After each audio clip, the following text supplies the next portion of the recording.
Hi everyone, this is Ghalib Kamal, and you're watching me on my YouTube channel. And this is the English stream that we are starting right now. So you would be able to talk with me and we will have a question answer session as well. You would be able to contribute with any topic that you would like to talk about. Mostly we cover religion and science and rationality. These are the type of topics that we cover. We also cover, politics from time to time when it relates to many international things that happen all the time. So I'll encourage you, if you haven't subscribed already, I'd like you to get subscribed. You would have to click the subscribe button and also turn on all notifications. This on this channel, I usually do an English live stream once a week, and I am planning to do some monologues as well, but some things have been keeping me back. But hopefully soon I'm going to get this thing started. So, so let's see what is happening right now. Today, uh, Vice President Biden is going to get, inaugurated, and he's going to be the president of United States. So many things are dependent upon him. COVID is, surging across all over the world, and a U.S. president is a very important figure who has played their role in the past in controlling other pandemics, but the previous administration, the administration that is going out, it is kind of it was kind of comprised of science deniers who were not very much interested in controlling this pandemic. And it has been raging on in the US, where the cases have now, like, everyday deaths are way above 3,000 now. And it will definitely require a significant effort from the new administration to control COVID. And I think the role of US president is also pivotal when it comes to the efforts, international efforts in dealing with these pandemic. Yesterday, I will share my screen with you guys. Yesterday, there were 2,800 deaths in US. Even the vaccine is here, but still, it was like that. So Brazil and UK, many countries are suffering with COVID right now, and you can see that there are 3, 4 countries who are above 1,000 these days. UK is also among these countries. Brazil, Germany. If we see Italy and European countries are mostly really suffering. India is kind of in a safe place right now. Pakistan, if I'll have a look, we will see where is Pakistan. Pakistan reported 58 yesterday. 58 is not a small number when you see it happening in Pakistan, from where there are reports that uh, not proper testing is not being done. The precautions have not been taken. Things are People are dying, but they are not being reported as COVID deaths. So almost we are reaching 100 million COVID cases. 2 million people have been dead now. So the death rate is almost more than 3%. So it's not a it's not a small thing. It has So many people have lost their lives around the globe because of COVID. So basically, I think no country can ever be considered to be prepared for dealing with such a pandemic. But the issue is, like, there has to be effort by other countries. There has to be an active effort has to be there by the countries, and this is the main problem, like, which led to a lot of things uh, that happened right now. So what to say? It is a difficult situation. N- n- there are rarely any countries who had been able to deal with this in an effective way. And political governments have been really shattered by this. Even if I say, why is Trump going out today and a new president is coming into US? The main reason is COVID, because the the response of Donald Trump in regards to COVID, and his administration was not good. So I think this is the sole reason why he lost this election. And I think for the incoming administration, this is the real issue that this incoming administration have to deal with. So if this issue is dealt with, if COVID is dealt with, hopefully the world will be good without it. Now today I was reading an article in which there was a talk. There was a uh, someone pointed out this issue that the new strains might be, might escape the vaccine that is being provided. I don't know if this is the case. Like, it is going to be a long horror story if we have to prepare a vaccine for COVID every year from now on. I don't know, like, what will happen, because this thing is going to be this is going to be a nightmare. It is going to be one of those their apocalyptic, you know scenarios where,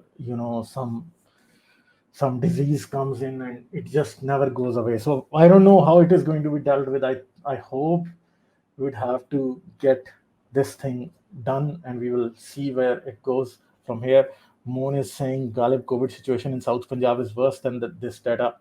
Yeah, this is what people keep telling me. And, basically from Pakistan, we don't get any kind of data to, talk about this thing. But I know the situation is not good. Anyhow, so we are going to talk about other issues as well. I'm going to give you the link here as well, and uh, let's see what else is going on. I'll have a look at Twitter in Pakistan and globally as well. Even in Pakistan today, inauguration day is, trending at the top right now. So you can see this is Pakistan, and the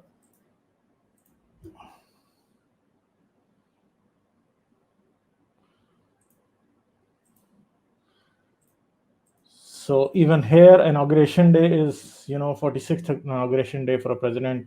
Then the second one is Islam, then Canada, then Coke. Trump's last day, yeah, it's also trending. Israel, I don't know what discussion has. CM Murad Zindabad, I don't know what that is, but, you know, yeah. So Zaheem Kharal is saying biology के teacher हजरात कानून गुस्ताखी से बचने के लिए students को हिफ्ज़ मातकदम पहले ही कह देते हैं कि नज़ीरा इत्तका में जो पढ़ाने लगा हूँ वो सब झूठ है. So what happens is, this guy is pointing out this thing, that the biology teachers in Pakistan beforehand say that evolution is wrong. Whatever I'm going to teach you about evolution is all lies. But because it is a part of our course, that's why we have to talk about it. So this is the kind of thing that happens in Pakistan, and I also remember this kind of thing. So let's start with instant oatmeal. Hello, hi, Hi Ghalib, how are how you are you? doing? I'm good. How are you? I'm doing fine. So So today I got two news, one from healthcare and one yeah, from core sciences. So uh-huh, let's start with healthcare. yeah, of course. So I found an interesting news that scientists in Bajwaji city, Philadelphia, there is an institute for immunology, Vista Institute. So they have developed a new class of compounds that affect bacteria that are resistant to conventional antibiotics. Okay, so that is a huge breakthrough. That is really Yeah. huge, because So some of the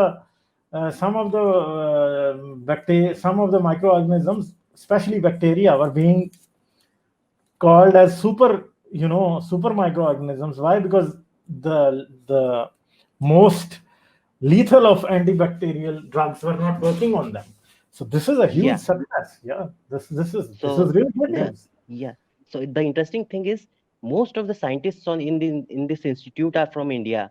So Mhm, their lead is Farooq Dotiwala. mhm, So he's a Parsi guy mhm, who studied in Mumbai. So mhm. he did his MBBS in Mumbai. Went there. and currently he is the director of that laboratory, Mm. Vistar Institute Laboratory, and he is leading this whole thing. Now, Yeah. what his team has done, they have targeted a pathway, a metabolic pathway in bacteria that is Mhm. not present in humans, which means that the medicines that they will build will not affect humans in a negative way. They will only target That would be bacteria. great. Yeah, that would be great because you. So this means like we are going to get fourth generation antibiotics now. Yes, and this will So, specifically target gram-negative bacteria, which are pretty hard to target by antibiotics. So these mhm. are the these are the bacteria which the scientists were working on. That is a So huge breakthrough because this was a real cause for concern in the scientific circles, especially in the pharmaceutical and in the medical circles, because they were thinking, okay, but antibacterial age is going to come to an end, so we would have to look towards something else. So now this thing has come. So I think this is good news for all of us. yeah. So their findings have just been published on 23rd December in paper Nature. Yeah. So anyone interested, they can look at Farooq, Farokh, Dotiwala, Farooq Dotiwala, Nature. This study will come up, and Vistar Institute. Roti wala. Farooq Dotiwala, Vistar Institute, Wistar, Roti wala Vista. Wistar. WIS. Vista Institute. Yes, Nature. Okay, let's see. Let's see what comes up. 23rd December, this study has been published. I would have to. I think Vista reports new class of antibiotics. Yeah, this is Yes, here. that's it. This is here. Why is it not opening? That's I this is the think. first news. Yeah. So let me just share this with you guys. So Vista reports new class of antibiotics active against wide range of bacteria. Dual acting immuno antibiotics block the essential pathway in bacteria and activate the adaptive immune response. So this is good. So scientists have discovered new class of compounds that uniquely combine direct antibiotic killing of pan-drug resistant bacterial pathogens with stimulus simultaneous rapid immune response for. Yeah, this is pretty hard scientific jargon that I don't understand like what they are doing, so I would have to Let me pretty simplify carefully. it. Let me simplify it. So typically what happens in bacteria, so if you want to kill anyone, how do you kill them? You poison them. Yeah. So you basically break the DNA synthesis, Hmm. right? Genetic material synthesis. You break their protein synthesis, Hmm. how they make proteins. You break their cell wall. Basically, you break their skin. Hmm. So these are three, four pathways that typically conventional antibiotics had used. So what bacteria do when they mutate, they what they do is they inactivate the drug by any means, or they pump out the drug from their system. So Yeah. this antibiotic particularly targets two ways, two pathways, two approaches.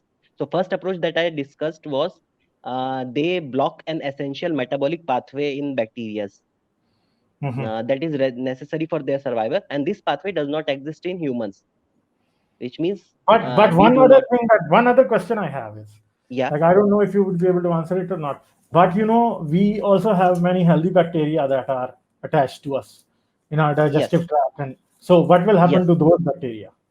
So this targets gram-negative bacteria of a certain class Hmm. right now. So they are still in testing. So they once they will refine, it will develop into for particular drug. So it will take years to be developed into particular drug, but this is a new front that scientists have opened. So we should be pretty hopeful for it. And the second mechanism that I wanted to talk about, that the same compounds that block that particular metabolic pathway Uh-huh. also activate immune cells in humans or immune cells in Oh, mammals. yeah. So That's they good. activate T cells, which are potent immune cells in human bodies or mammal bodies. So this acts on two fronts. So one, it blocks the nutrition or the livelihood of the bacteria, and second, it Mhm. activates its enemies in mammal cells. So this So is a then, two. this is going to be a really successful kind of antibacterial. medicine that they can develop now. Yes, yes.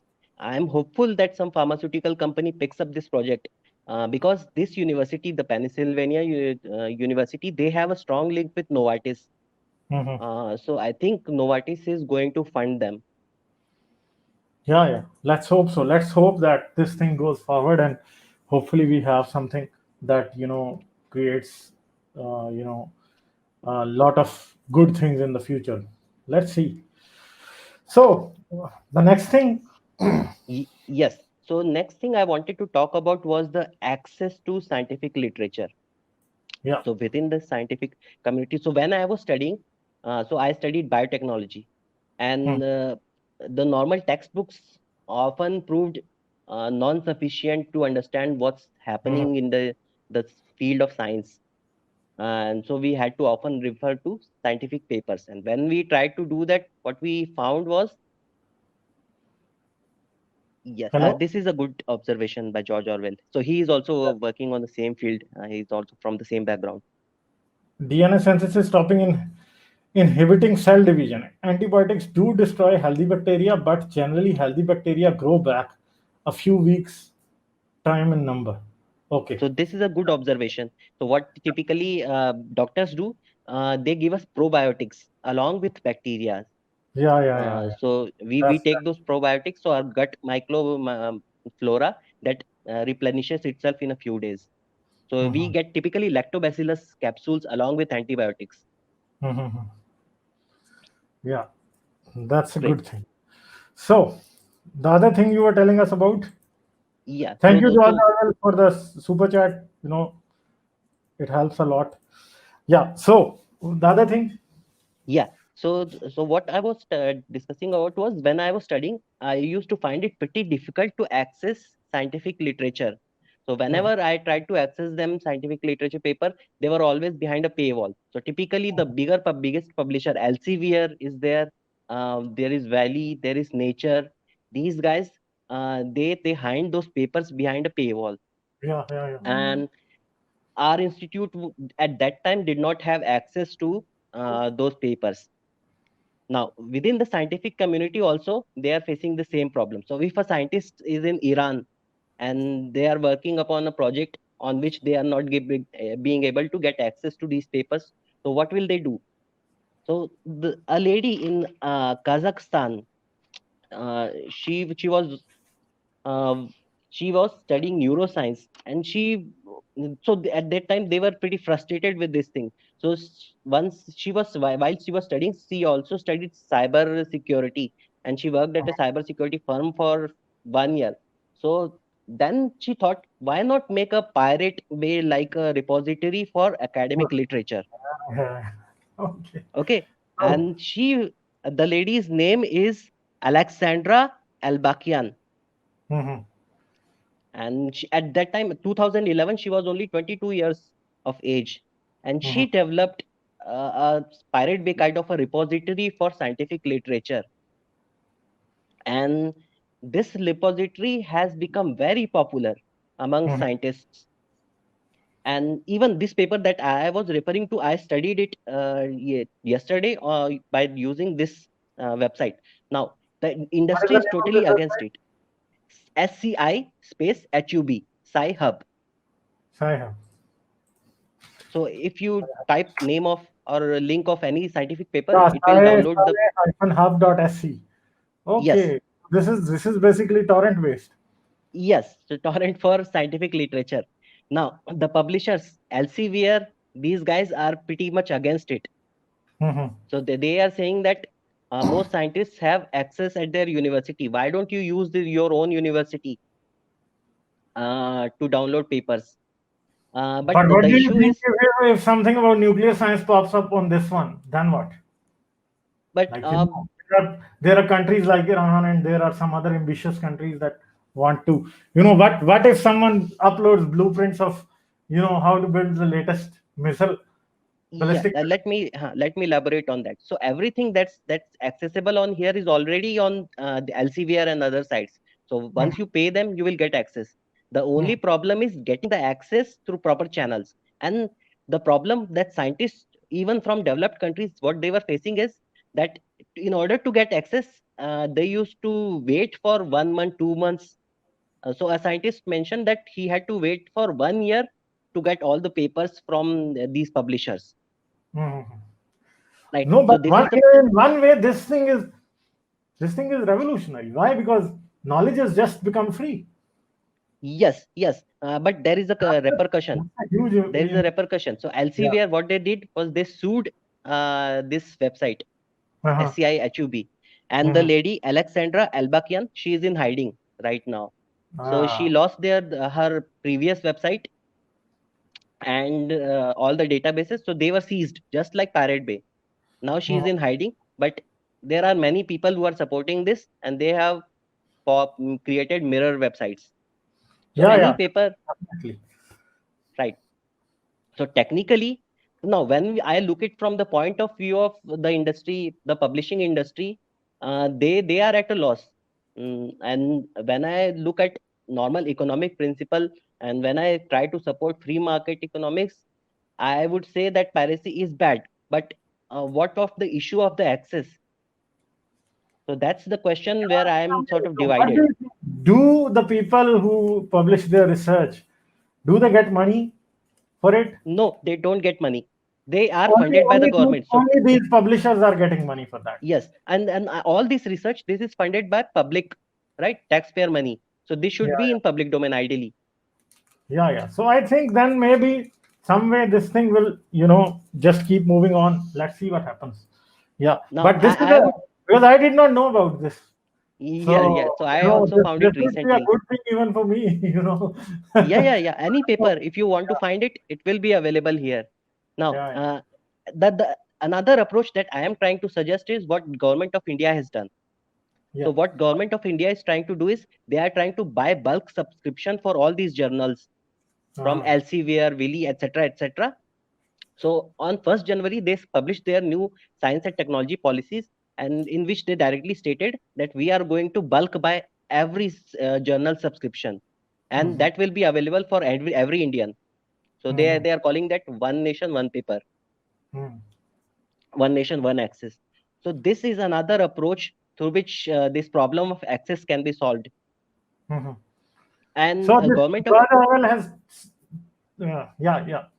So government of India already has a platform through which they can distribute these papers. So they have Mhm, established a national digital library, and I have installed that on my mobile. So it's on web, it's on mobile, every platform it's available. Finding a journal is pretty easy there too. The only problem was that they were not able to get access to these paid journals. So they are trying to bridge that gap. So once yeah, they yeah. solve that, we will get access for these journals for free, and there will be no legal repercussions or something like that. So these are two approaches that So that's we a are good thing. thinking about. This is a very good thing. So Yeah. yeah, so these are So all the things. Yeah, yeah, George Orwell is saying people with antibiotic allergies usually have to take path of bacteriophages, viruses attacking particular bacteria only. But bacteriophages are very new. I don't know. You would be able to tell me, like, are there any medications for, everyday uh, diseases with bacteriophages?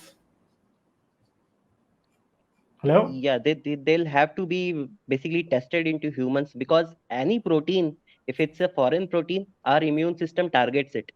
Uh-huh. So they'll have to, if they try to develop a bacteriophage into a medicine, they'll have to test it into mice, then humans, to see whether So, it's safe. are there any medicines right now or not? Bacteriophages are, I believe, used on plants.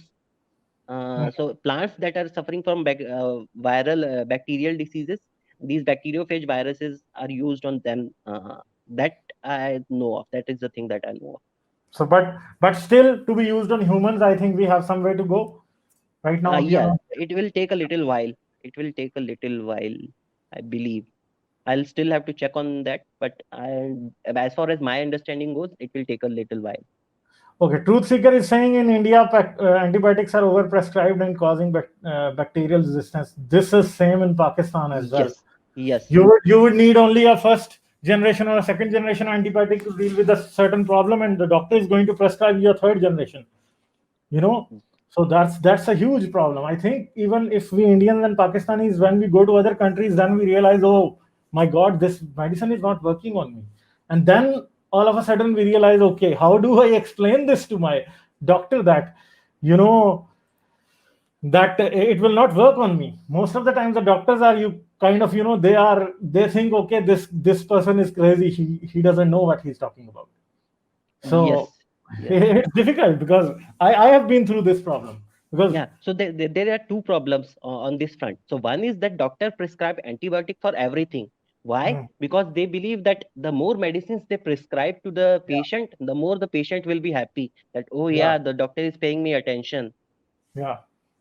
And the Secondly, second thing is, second the thing patient. is self medication. Yeah, yeah, yeah, yeah. And the second thing is the patient themselves, they do not complete the course of antibiotic that the doctor has prescribed. Yeah, So yeah, yeah. as and when they feel good, they stop taking the medicine, and this is a another big problem. Because the But if you, bacteria get resistant to medicine because of yeah, this. yeah, the chances of that happening increases. So these are really big problems, and a significant of amount of awareness is required to be created in this space, Yeah, yeah, so that the definitely. doctor do not prescribe antibiotics. I think, you know, there is internationally prescription drugs cannot be taken without a doctor's prescription. The Yes, prescription yes, has to be valid. The doctor, even in modern countries, they can even check on computer that the doctor can, did the doctor prescribe this for him or not. The yes, pharmacy will yes, not give you, you know, medicine like that. But you yeah, know, in our country, if you need, you know, if you need amoxicillin, you just go to yeah, a yeah. drugstore and tell them, okay, I need amoxicillin, and you will just get it, Yeah, yeah. and they will And not even frown on you. yes, yes, So I am guilty of that. once you leave Pakistan, after that you realize, okay, okay, this is the issue that we have, because it's like that. Yeah. Yes. So yeah, these were the issue that I wanted to discuss today. Okay. Okay. It's always nice to have you. You know. Yeah. Thanks for the opportunity. Okay. Bye. Okay. Thank you. Thank you. Bye. Bye. Okay, so this was instant oatmeal. Uh, you know, not just his contribution here, his contribution in the moderating the chat and organizing the chat. Sometimes I'm not even looking at the chat. So instant oatmeal, Salvador Dali. Then there is Bajwa Saab, Ranjit Singh Saab. They are all, you know, people who have been helping me in dealing with this, anything that arises in the chat. So I am really thankful to all of them, and you know, their support is invaluable. So Moon is here, so let's talk with him. He has been here after a very long time. Hi. Hi, sir. How are you, sir? I am good. How are you? So Sir, fine, fine, sir. Sir, I am little bit share my experience about this pharmaceutical experience companies. I was ear pain in my left side. I was uh, go to Victoria Hospital, Bahawalpur. That was the doctor gave me prescription of the drug which are showing amoxicillin and other three other drugs which I can buy from bazaar. mhm. So I used it for 7 or 10 days, and my ear pain does not go. Then I go to specialist of ENT Yeah, specialist. yeah, He just asked me that you had just a dirt in your ear. So I used 7 days amoxicillin, about 1500 medicine, and nothing was gone. So that is a real experience. That was the last I tell you that I was experienced little bit corona infection and other my ear pain.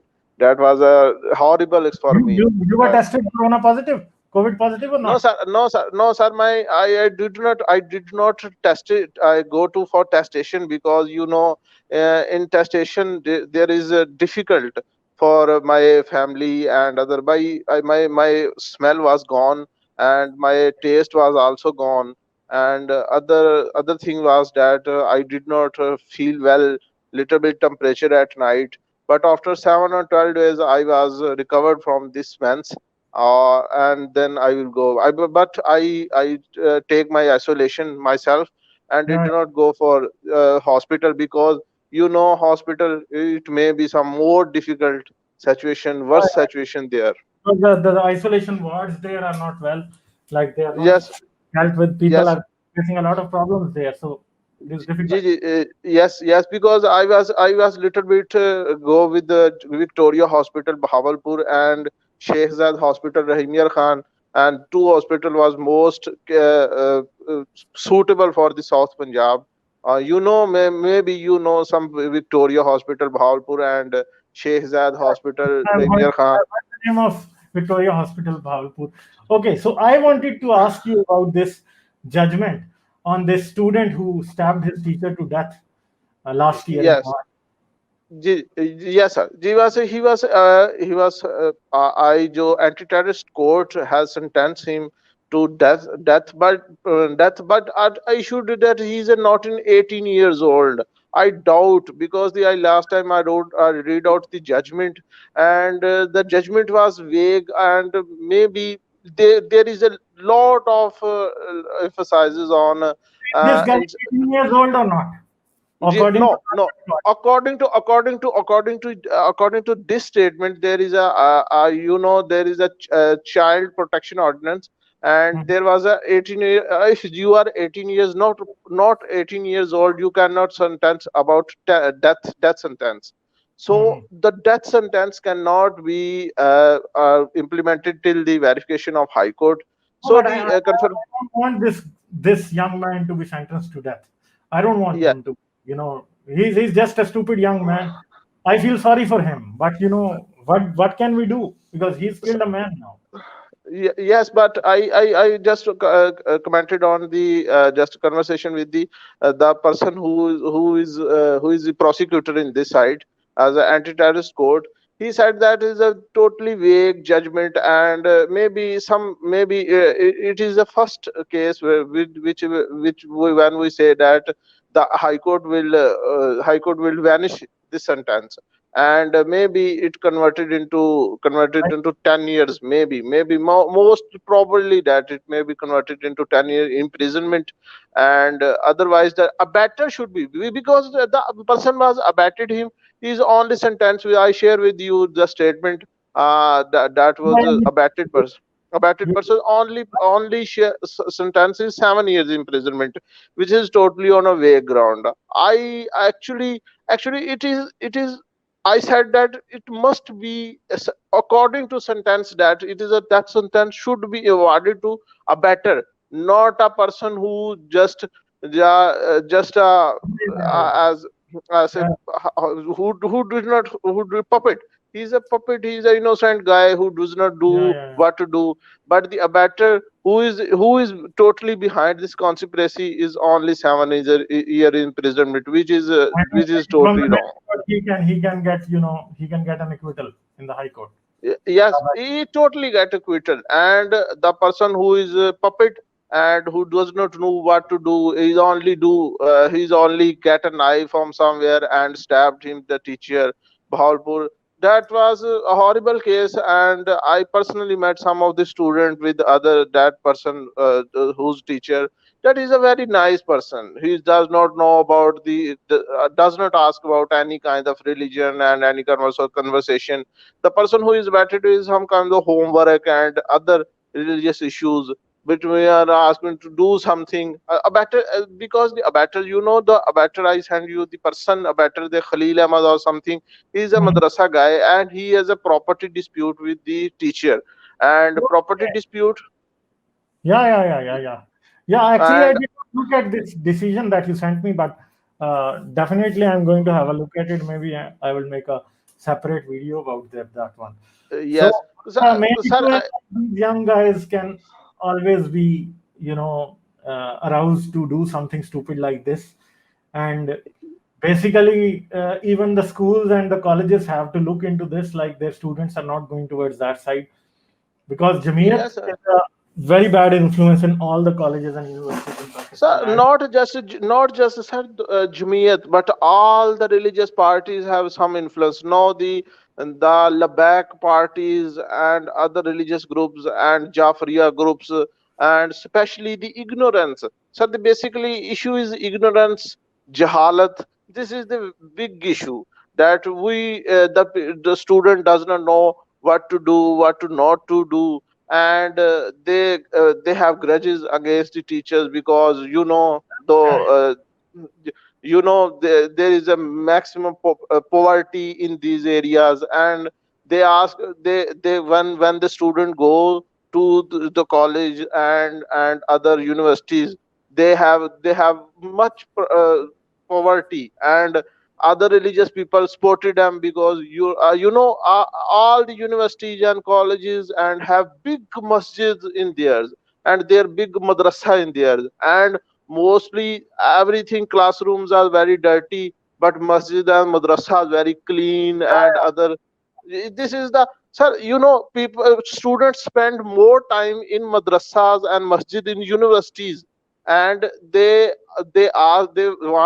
went to study in masjid rather than libraries. This is the way. So when they more close contact with the Maulvis and this takfiris person and their extremist, they will train them and ask them who is the English teacher ask them that this is the English teacher, he's teaching you this these kuffars, and they ask him to ask him to stab him, to kill him, because he's doing not good, he's against the Islam and whatever. This is the poverty. sir, This basically.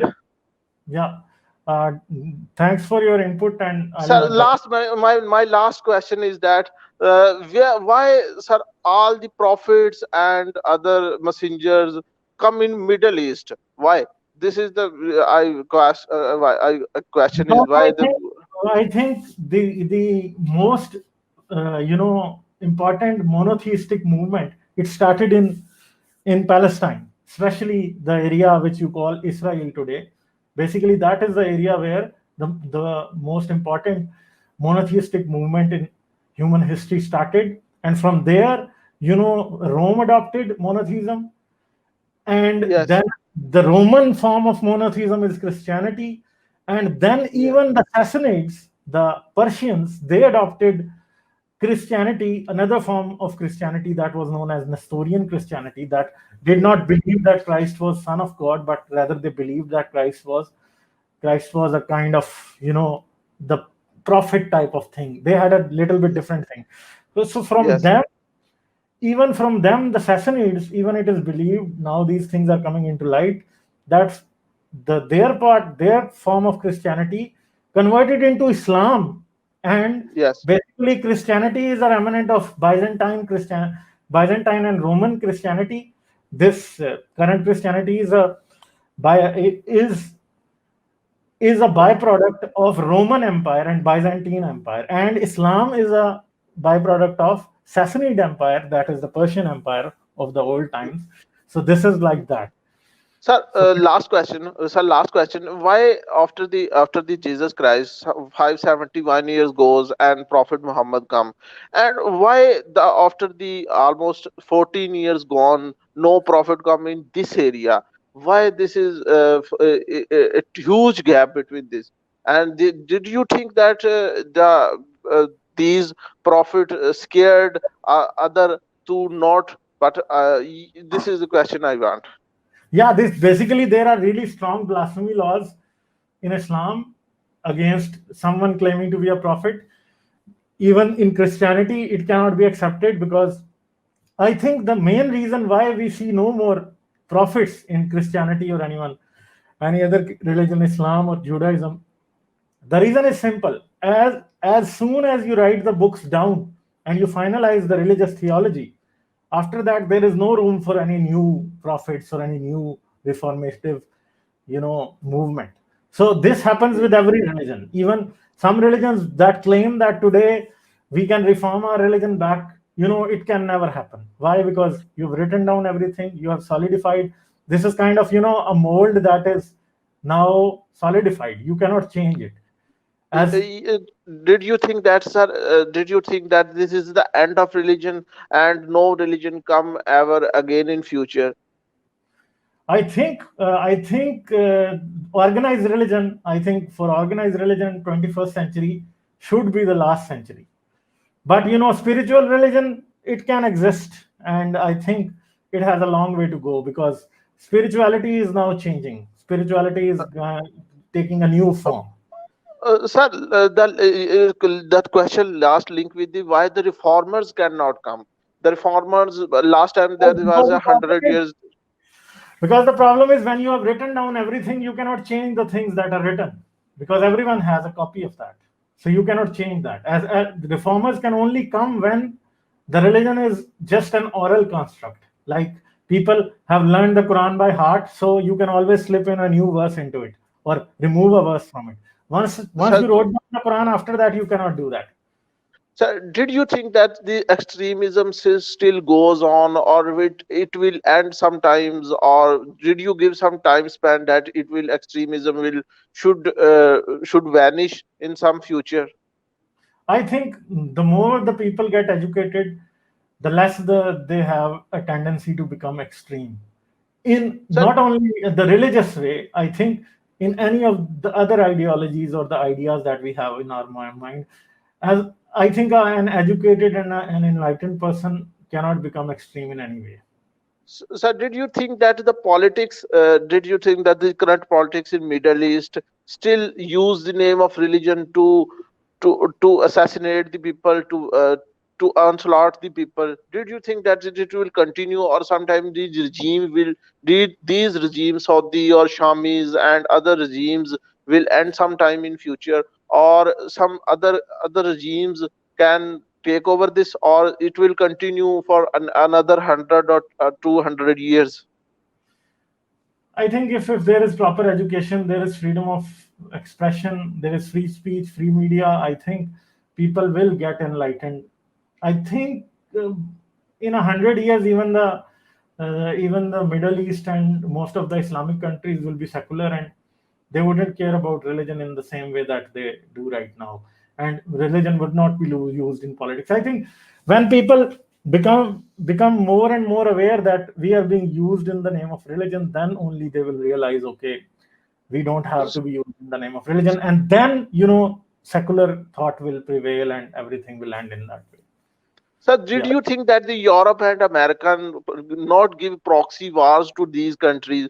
Did you think that the American attitude will change this scenario against this world, especially the third world, about his attitude, about the American attitude to third world after the Trump is gone, Joe Biden will do some work for democracy and other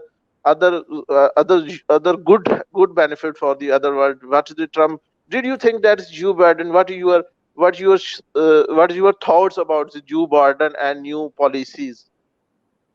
I think right now America is not in a position to dictate to any country that you should be more democratic right now, because right now their own president has been, alleging them of election fraud, and more than about half the American population still believes that this election was stolen. So it's not a very favorable situation for Americans to talk about democracy. But you cannot rule it out, because they would continue to talk about it, I think. So I think I'll leave now. I'll move on. Oh, It, okay, sir. it Okay, was sir. nice Thank having you, you. sir. Thank you. You're Thank always you, sir. welcome Thank to come. Okay, you. okay. Thank you. Thank Okay, you. Hafiz. Bye. Okay, so this was Moon, and he is always, he knows about Pakistani law, and that's why I wanted his input on some things. So I would see, like, let's see who is human being is here, but I'll take him next. Let's see, there is someone by the name of Umar here. So let's talk with this guy. Hello, Hi Ghalib, how are you? how are you? So what's I up? am Umar from Pakistan Uh-huh. and I am Okay. representing a team, Islamic Awakening. I would like to invite you for a debate with us. on the topic of God on your Urdu TV channel. And when will be your next stream on your Urdu channel? So what do you want to talk about? About the Uh, existence of God or not? God. I don't actually believe in this kind of debates, like where you have to tell someone, okay, you have been defeated and I have won. I don't believe in those kind of things. Why are you fear? Why do you fear for a debate? No, actually, you can say that I am scared. You can believe in that, but you know what? Tell me, what will you gain out of debate, having a debate with me? What will you gain here? What are you No, gaining here? no, I am talking with people. I am discussing. I am not debating. Why? What do you mean by saying that we cannot debate? So what? Why do you want to debate with me? What's your Wha- platform? Who you are? I don't know. we will debate you with you on your channel, Mr. Ghalib. We are not inviting you to debate with us on our channel. We are Do you guys have ready a to YouTube debate with you channel? on your channel. Do you guys have a Huh? YouTube channel that I can look up? Yeah, we have a channel named Islamic Awakening. Islamic Awakening. I'll have a look. Hmm. And the best thing is you write an email to me, and then I will see like what I have to do. Okay, I want to question you something. I have a question in my mind. This You is are the channel creating a videos. that has only You are 75 subscribers, right? 75 subscribers. Yeah. Okay, we will debate you on your channel, Mr. Ghalib. We are not inviting you to debate with us on our channel. I'm just asking you when will be your next stream on your Urdu channel. No, but I don't want to debate with you in my stream. So I'll think about it. You write me an email, and Okay, I will okay, think okay. about it. I'll Then I if want to ask you, I have to, sir. if I I want to have ask you to talk some to questions, sir. you, if I have Uh, to talk to you, I will talk on a separate day. That I can do. okay, I want to question you or something, brother. Yeah. You are creating a video on Islamic history.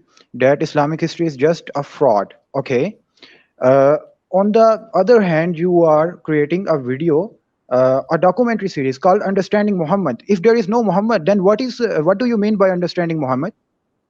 Yeah, because that is about the Muhammad that people believe in and follow. The No, brother, archaeological. you are saying that this is understanding Muhammad. The problem is understanding Muhammad, or there are two narratives which I discuss. One is the Hmm. archaeological or the modern historical narrative that is coming Hmm. in this scene. The other one is the traditional narrative. Traditional narrative has a total, it devises a total personality of Prophet Muhammad that we have to discuss, Okay. because that is the thing that inspires you people to commit terrorism or do that kind of thing. So that's No, why we brother, have to. you are actually trying to prove the psychology of Prophet Muhammad in your series. That why he would announce why he had announced the prophethood, etc. But it cannot be applied in the other case. These are two opposite narratives. Yeah, Which yeah, narrative do you believe in? I know. Basically, when I am discussing this kind of things, that is basically to make people understand, like, if this and this person is written in history, and this Okay. is what he's doing, then this could be the reason behind that. So, Then, in which narrative do you what's believe the in, problem brother? with that? Yeah, Understanding yeah. Muhammad or Islamic history is a fraud. You are presenting a narrative Islamic from history Sahih is a Bukhari. If there fraud, is no but Bukhari, the problem is the Islamic history is a fraud, but we are discussing the history that you people believe in. Then we if have the. you are saying that, if you are saying that it is just a fictitious, then you are creating another fiction, brother. It is a totally fraud. What is your aim? Dollars or you are psychopath? I think you don't have to use really strong words here. I can see that where you are coming from, and you don't have to, kind of. I know who you are. You know, Ah, I know I who you am. I am from Tehreek-e-Labbaik, Pakistan. Man sabba are. nabiyan. Okay. So the main thing is this Labak guy came here and he's asking me, like, I don't know. This guy is stupid. What he believes in, because there are always more than one ways of criticizing something. So the one thing is, I'm telling you the reality of Islam in one thing. Like, it is not a how Islam came to be, where it came from, where was the first Qibla, where it went, and all of that. So that is the first thing. That is basically where I'm discussing the Islamic history, and I'm going to give you guys basically this kind of a narrative, whole narrative that can be, because even when we criticize Christianity, there are two narratives. One is, we talk about what is written in the Bible, and we talk about like Joshua was killing the people who were living in Palestine at that time. So it was that thing. So we always criticize that, and we say that God of Bible is the most evil fictional character ever. This is what we say. And on the other hand, we talk about archaeology, like what is said in archaeology and what is not said in archaeology. So this is, then we see that we don't see any kind of archaeological evidence for any Judaic invasion or the Israelite invasion into Palestine. And then we say, okay, whatever is written in the books is a lie. So there are two angles in which we talk about these things. So this is the main way why we talk about the two different narratives. So I'm feeling really, kind of sorry about this guy, that he cannot understand that there are two narratives of talking about a single thing. So and if you criticize something, and if you have to find the truth, there are always multiple dimensions from where you have to reach and talk about a certain thing. So this is what he was, and I know who he is, and he might be trying to just come here and just prove that he's a man enough to talk with me. But uh, I had agreed to his kind of debate, but now I know that where he's coming from, so I don't want to engage with useless people. That's my thing. I don't. So I think StreamYard has kind of increased the number of people that can be in the studio, because I can see a 3 and 3, 6, 7, 8, 9, 10, and 11 people right now. I don't know, like, is this? I would have to see like how many people they are allowing right now. So human being is here. Hello, sir. Hi, sir. How are you? I'm good. How are Okay. you? So the gentleman who came, okay, first of all, Yeah. I see only positives about his call. Why?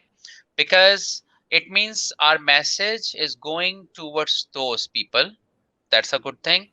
Number second, these people are very important, so Islam can be exposed quicker. The way he said, the way he used the word, No, which but I don't want to actually, use. Yes. he's saying he wanted to talk with me, but I don't think he wanted to talk with me. Why? Because if he had wanted to talk with me, he wouldn't have chanted this Labak slogan here. Yes, yes, You yes. know? That I was So coming to. don't I know. was coming to that point. It was stupid of him to Yeah. chant this slogan, He's or young. He's young kid.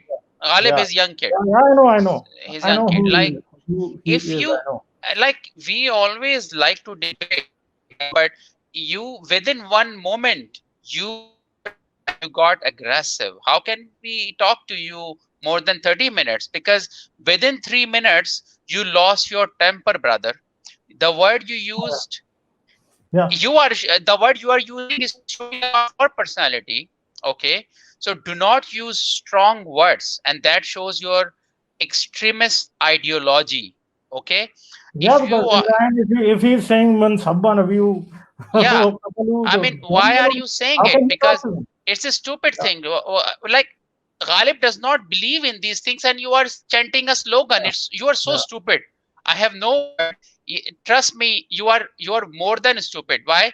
Because we are atheists. We do not believe in Quran verses, and you are chanting slogan without convincing us. yeah, So yeah, yeah, okay, yeah, and remember, this is not one Ghalib.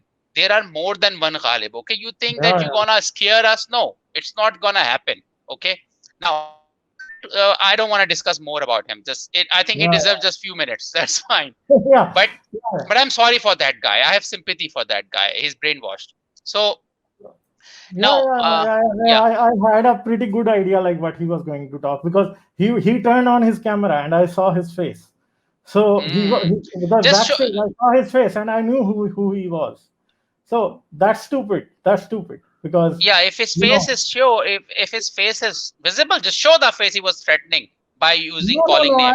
I Yeah. don't want to give any kind of importance to these stupid Okay. people. So I don't care about them.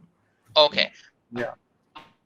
Is Salatin on the stream? Because if she can join me for a I few minutes. think Salatin can be here, but now I think today StreamYard has increased the number of people in studio to 12. So Salatin wouldn't be able to enter because right now we have 12 people Okay, on. that's fine, because I wanted to bring some verses about women, and she No, can, and that's fine. now she can because we have a Yeah, vacancy there. yeah.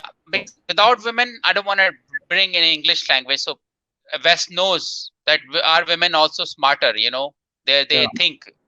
So So is she I'm coming? So I giving will this start. link.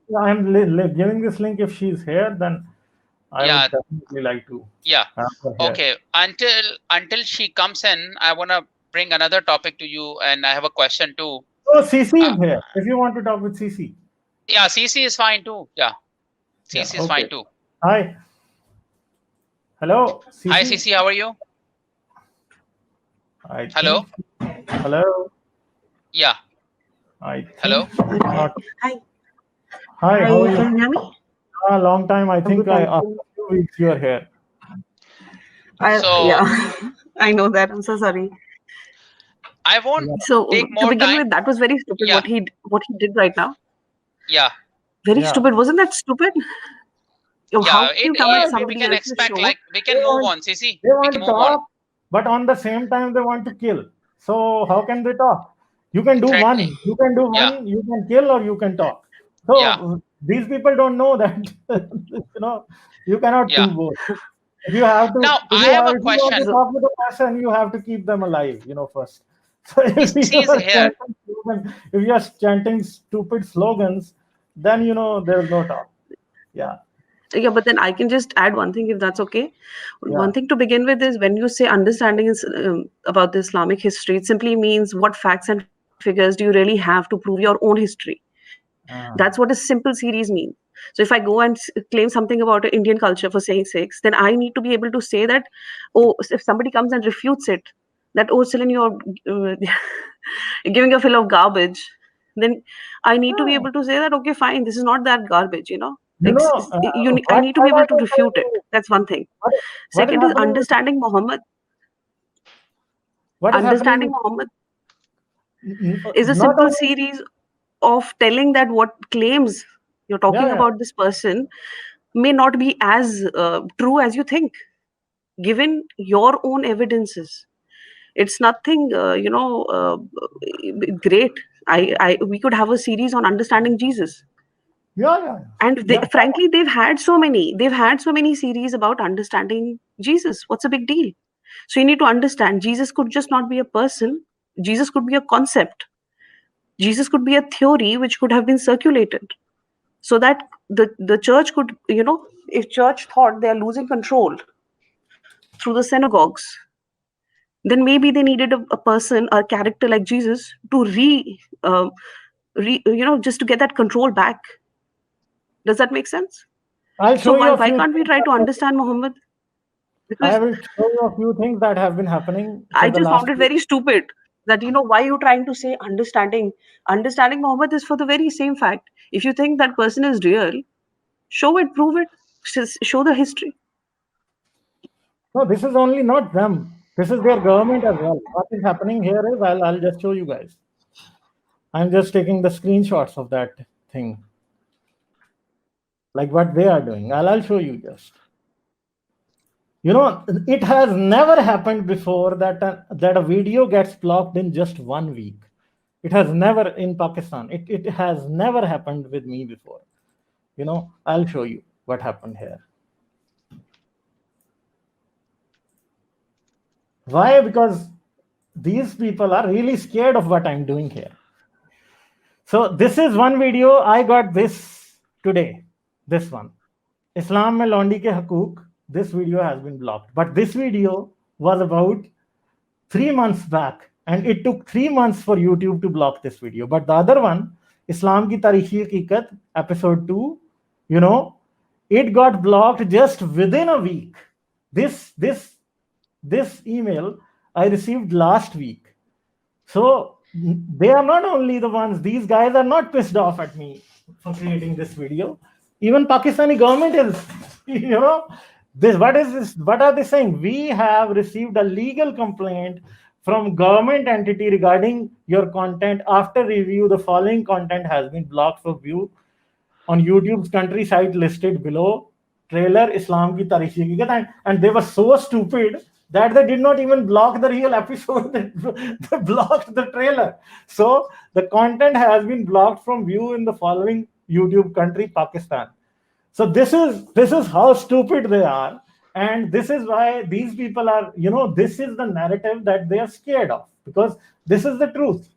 And what I am doing is, it will, you know, they would be really worried about this thing, because I'm bringing about a new narrative about Islam that no one earlier had, and people in Pakistan don't know. This thing is not new, that what I'm doing. There are books about it. I just keep reading every day. I keep reading some new books about these things, and right now I'm reading a very good book about this. So, you know, these people are basically scared. They don't know how to answer this. That's why that's why they think, okay, what does Ghalib believe in? Does Ghalib believe in Yeah. the archaeological side, or does Ghalib believe in the theological side? So the problem is, whatever I am saying is proving you wrong, because there are more than one way to prove something is a lie. So that's why I would just take on both sides. So this is up to you. But yeah, if they have nothing to hide, they don't need to show aggression, you know. Truth doesn't require aggression. It's a very simple thing. यहाँ पे there's no case going over here that, you know, or these are not lawyers who are debating. To begin with, you can't have a civil debate. Did you hear the way he chanted slogan? You cannot have a civil debate. You want to come for a debate, be civil. You know, have some etiquettes. You're coming to a person. When you go to somebody's house, you don't start. I'm going to use the word barking over here, but except that I can't use any other word, because you cannot show aggression. Yeah. You go to somebody's house, you are civil, okay? You can have a disagreement on an issue and discuss it, but you still need to be civil. You need to understand that there is some certain civic ethics you need to maintain. You think people are not listening here? The more people come here and do this, it just shows how bad the mentality is, how bad it is. So how do you expect, like, you're pretty much proving the point that, that the religion is, you know, increasing. Even the religion can't even teach you basic manners. A basic manners can't be taught through the religion. No, basically What these else are you guys expecting? are infected with Islamic rabies. This is what I call it. So you can expect they wouldn't have anything good to say to you. That's all. So human being was saying something. Sultan Salateen is also here. So both of them are here. Now, Yeah. Here I have a question. Okay. First, I would ask question. I had a stream with CC about circumcision. Okay, and I would ask you, Ghalib, about your input, because we are free thinkers and we always try to learn. I also want to learn. Like, is circumcision also the cause of sodomite or child sex also? Because if I see that there are some areas where there is no circumcision, still people have sex with children. So because CC also brought a point, and she's saying there can be multiple reasons, but circumcision is one of the reasons. Am I right, CC, in putting up that question? Am I using the right words? Yes. Like bachabazi. See, we have yes. The reason why I said this is one of the reasons which engages it, because and I'm Right. very surprised that, you know, we haven't done modern studies on it. But even the old time philosophers and physicians were hinting on it, that there was the basic reason why they were doing it, obviously, was that children were doing masturbation. That was why it was, and they can use it in 100 ways, but basically every single thing comes back to that. That means obviously they wanted their minds to go to God. and remove from here, which is a very natural thing of, of of uh, of frankly of life. And Um, it is, and like the other day Ghalib said simply that it is a simple pent up energy. It's a simple pent up energy. That energy, you have a certain hormone, a happy hormone is released whenever there is any activity like this.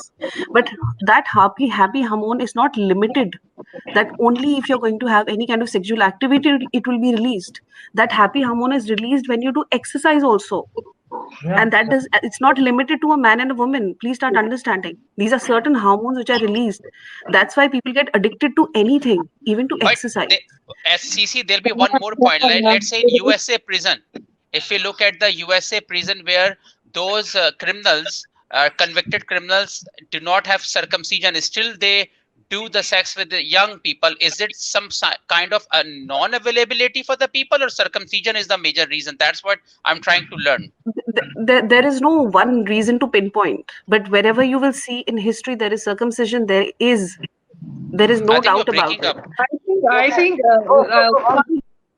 we can't put it in that bracket. If you look in animal kingdom, also you find homosexuality and sort of, if you want to put it as pedophilia, also there. Yeah, I was watching a documentary on walruses, and when the parents are away, they leave some walruses there to kind of guardian for the babies, and those babies are abused by the walruses. So you can't generalize the circumcision on that it leads to homosexuality. I think if you send soldiers, as we were talking yesterday, if you send an army and there's no availability of females, I think some soldiers would also Women, yeah, indulge in, as you told me yourself, that was it the yes. that the Even Indian soldier, in the caves, in the yeah, caves, they yes, indulge in the caves, which they are indulge very, in animals or something. So non-availability is exactly. one thing. When you taboo something, or when you taboo sex, that you can't have sex out of wedlock, then it creates whatever is available.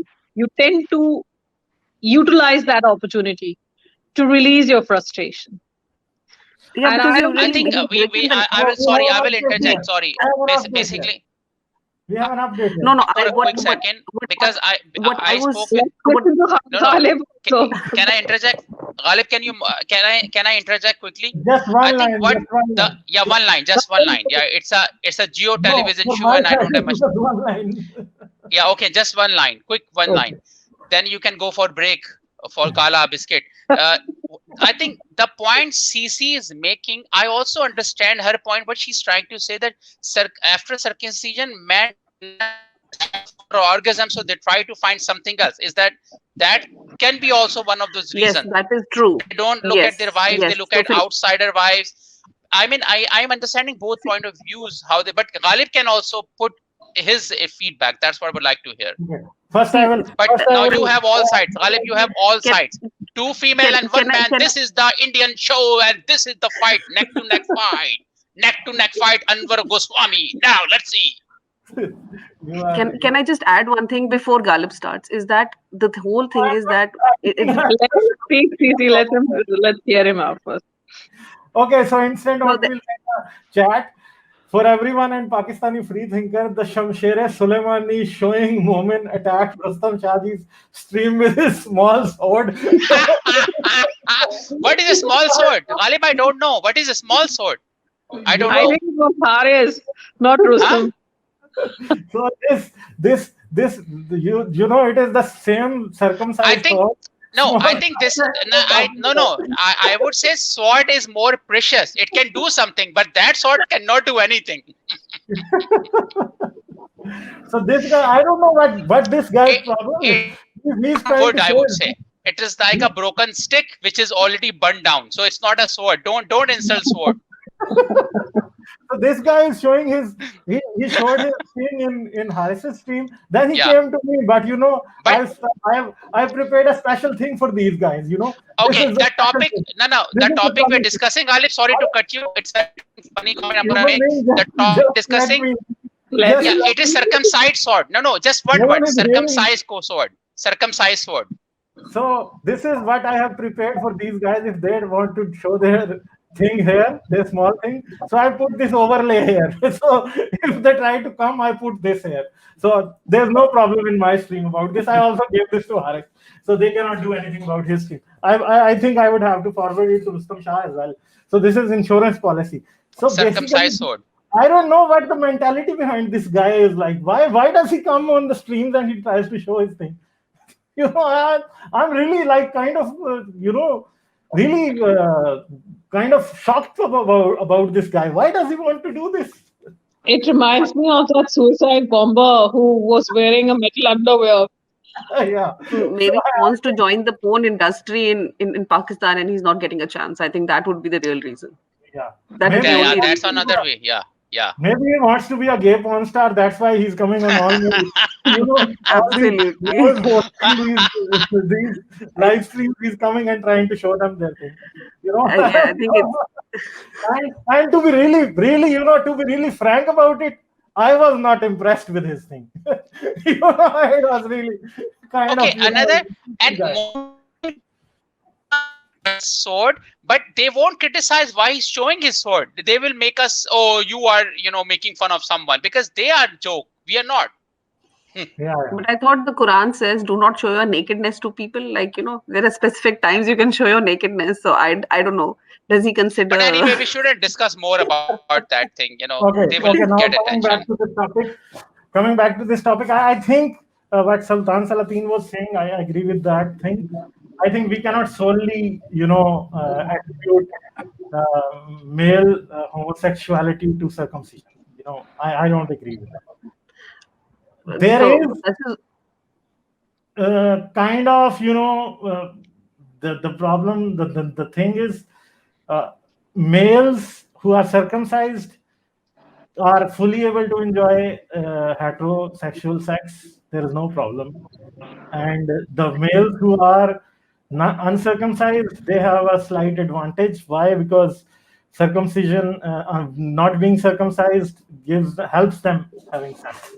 So it is very well studied, and all of that is there. And I know you are also researching on this, and maybe I think circumcision has a lot of side effects, but I don't think that in a way it can create modern right now, because it is people are circumcised in hospitals now. I think when they were being circumcised by these street doctors, and that was a difficult time, definitely there would have been problems. But at that time no one even cared. Like, people did not even understand what problems they had. So kind of like And that. now adding to that, I but think the biggest problem when I was pregnant with my child, I met a human rights activist, and he sent me forward with all the data. He knew I come from Pakistan, and it's a common practice there. So he sent all the data to me and told me not to do it. So I was going through it, and the basic thing that I found that stood out was that it was a religious practice to stop kids from masturbating, as you said. And secondly, why you shouldn't do it? Because the trauma never leaves, and trauma is for a kid, it's too big, and it creates a certain whenever you go in a trauma, your body creates hormones, and it's for survival and everything. That's a common thing, and that affects your brain in a certain level. For example, if you're deprived of oxygen, for the kids who are deprived of oxygen for a certain period of time, their brain gets affected. So the hormones affect your brain as well when they are under stress. So that, I think, and you should not circumcise a child. I think it's really horrible to do that to a child without, as you shouldn't do anything else without their consent. This is also comes in that category. If they want to do it when they are grown up, by all means, but you shouldn't be harming your child. That's my point. Definitely. So CC, see, you have there is plenty of research. Yeah, there's plenty of research which does say that. That's what I said, that you need to see the societies, because now gay sex is such a big taboo That is why, this is being criminalized and everything. But frankly, the older generations, older civilizations, which were circumcised, which they did for hygiene purposes, and I told that very clearly, they actually had a lot of bisexual activity, a lot of it. I But think, But I every think, they society, had very less, every but they, society, I but they, don't think but they had less. No, I'm not. I said they had very prevalent. It was quite prevalent, very open. It was not something they looked down upon. That is why, they never had discussions like we are having. But they did not have sodomy. Sodomy is specially done to a child. They start understanding. Even the mosh pots we see, which are like Incan generations, where they're open about male to male sex, they are not having sex with children. So this is the only difference I was talking about, that this is a whole recipe for disaster, with this contributing to it as a factor. I think in an Islamic society, because most of the people, if you survey some people who are circumcised in India, most of them will be Muslim. So child abuse, having sex with boys, young boys, I think it has more to do with Islam And than only circumcision. no, and and second, we I do think have a and Ghalib, don't forget, we do have a whole olden culture. The Hindu culture is an old culture. It is not a new culture, because that is why you see a progression of religion where they are still. Shiva is a Adi Manav. Adi Manav means he's like a one of like a Adi is forever. So like he must have been. That's why he's wearing like a tiger skin and he's roaming about. His companions are animals, and half like an evolutionary animal are his companions. But you can see the whole evolution, and then you still see that in that society, what you see is their whole there's a lot of hygiene practices, and they did not have circumcision, and they did not have this kind of. The only time, no, like, but you even in the again, Ajanta and Ellora caves, where you have like so many sexual positions, they even have positions for, and I was telling that to Salateen ji also, that they have positions for even soldiers having sex with animals during wars for because of unavailability of women.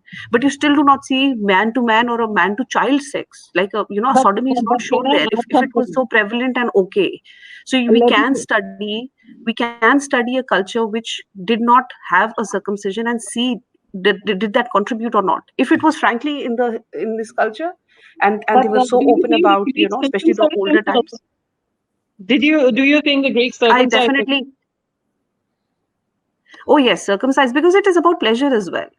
It is about pleasure as well. What about And I. you? If you look at the pedophilia, if Hmm. it's that is the bacha basi that you're talking about, it is not Yeah. about they look for boys who are effeminate, look like girls, Yeah, yeah. who Oh. have soft bodies and who can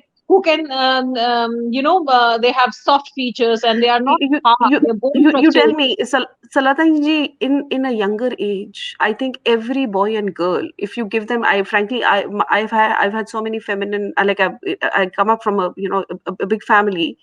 You would be hard pressed if the girls had a boy cut hair, or a boys had, or they were in the same thing. You would be Let hard me pressed to finish, see that a boy doesn't look let like me a girl. finish. Just A, let me finish what I was. sure, sure.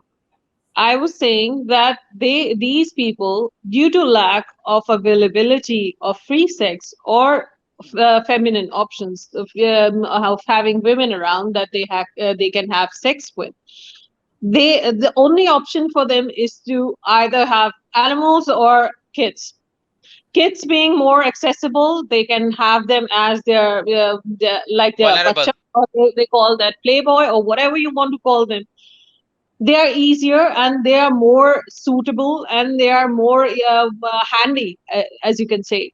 And that is, I think, my reason would be that this is why they go for boys, because there is a lack of opportunity with females, and it has more to do with not being able to have sex with women. I would just add one thing here.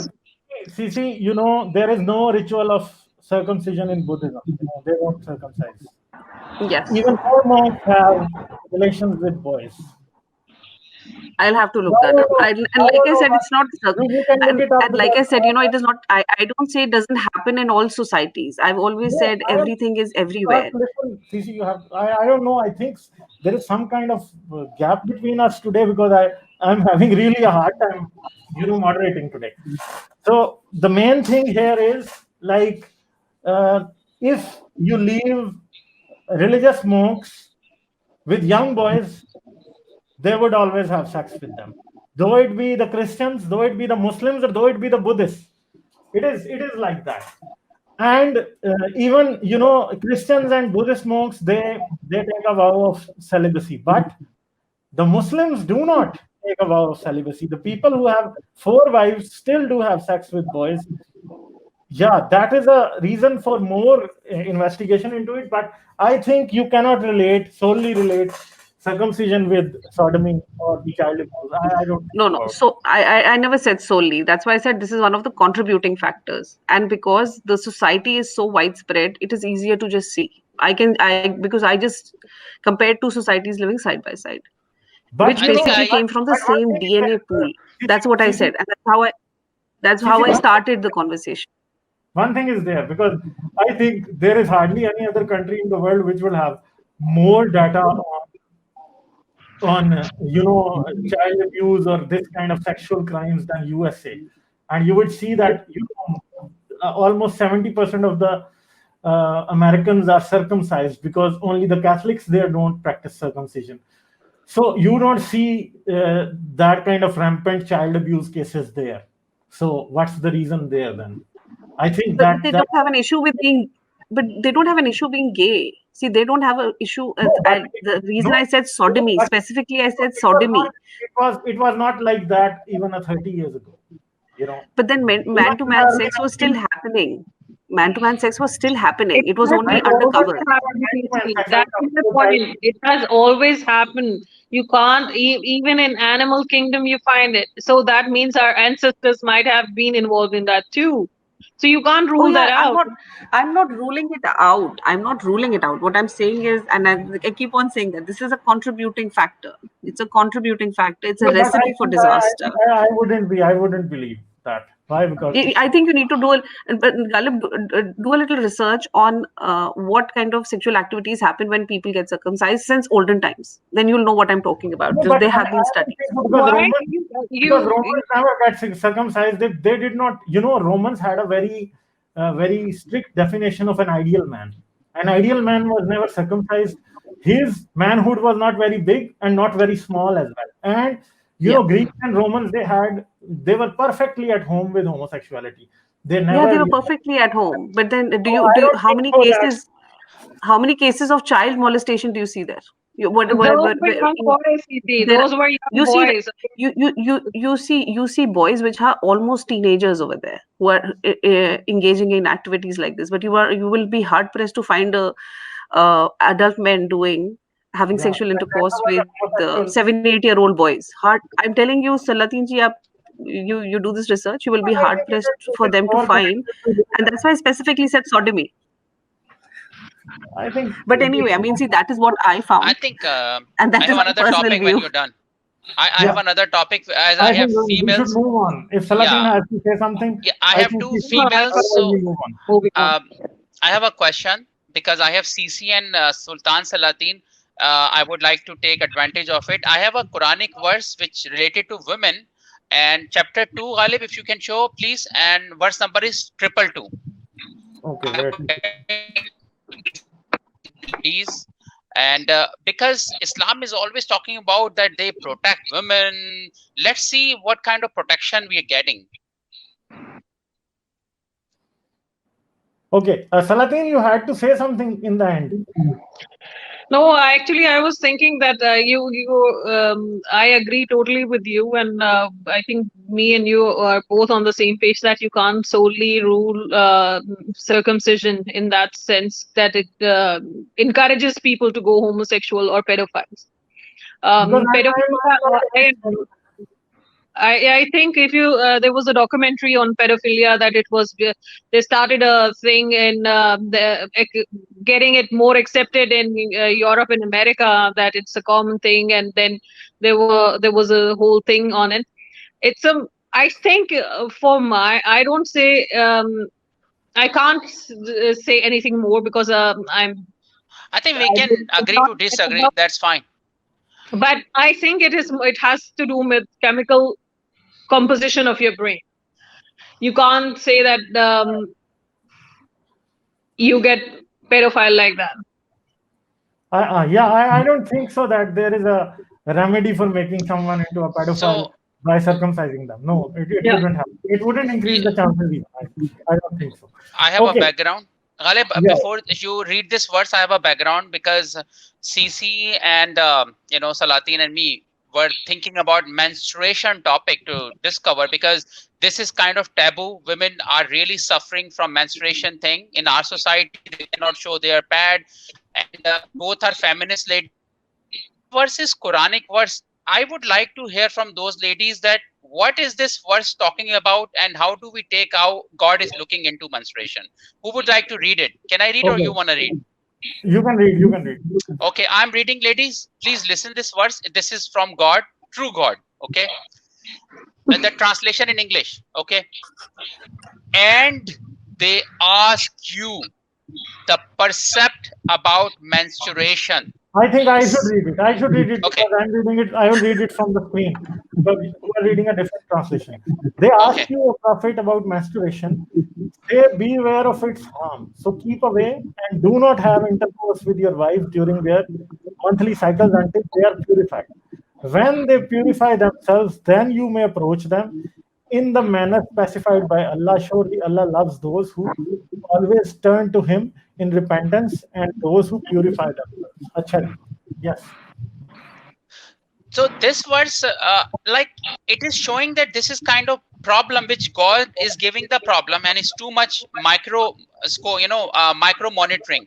And why it's dirty? I would like to hear. I think it's like a medical thing, and I don't know. I don't have anything to say. They can say something.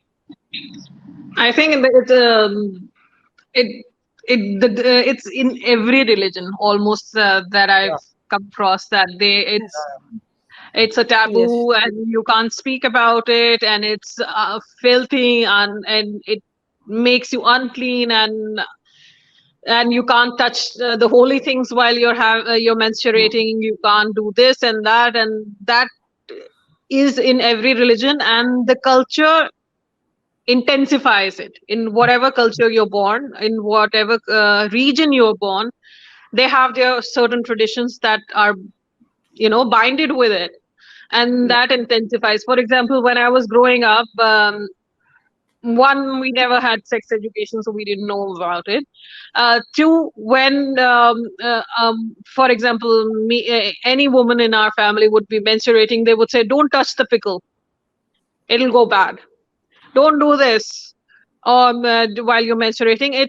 They make you feel like you're an outsider. You can't, if you invited somewhere and you're menstruating, you can't touch the Quran, you can't do this and you can't do that. So there are many things that are going around it, and some of them are cultural and some of them are religious, and I've not come across any religion so far that has made a woman feel okay.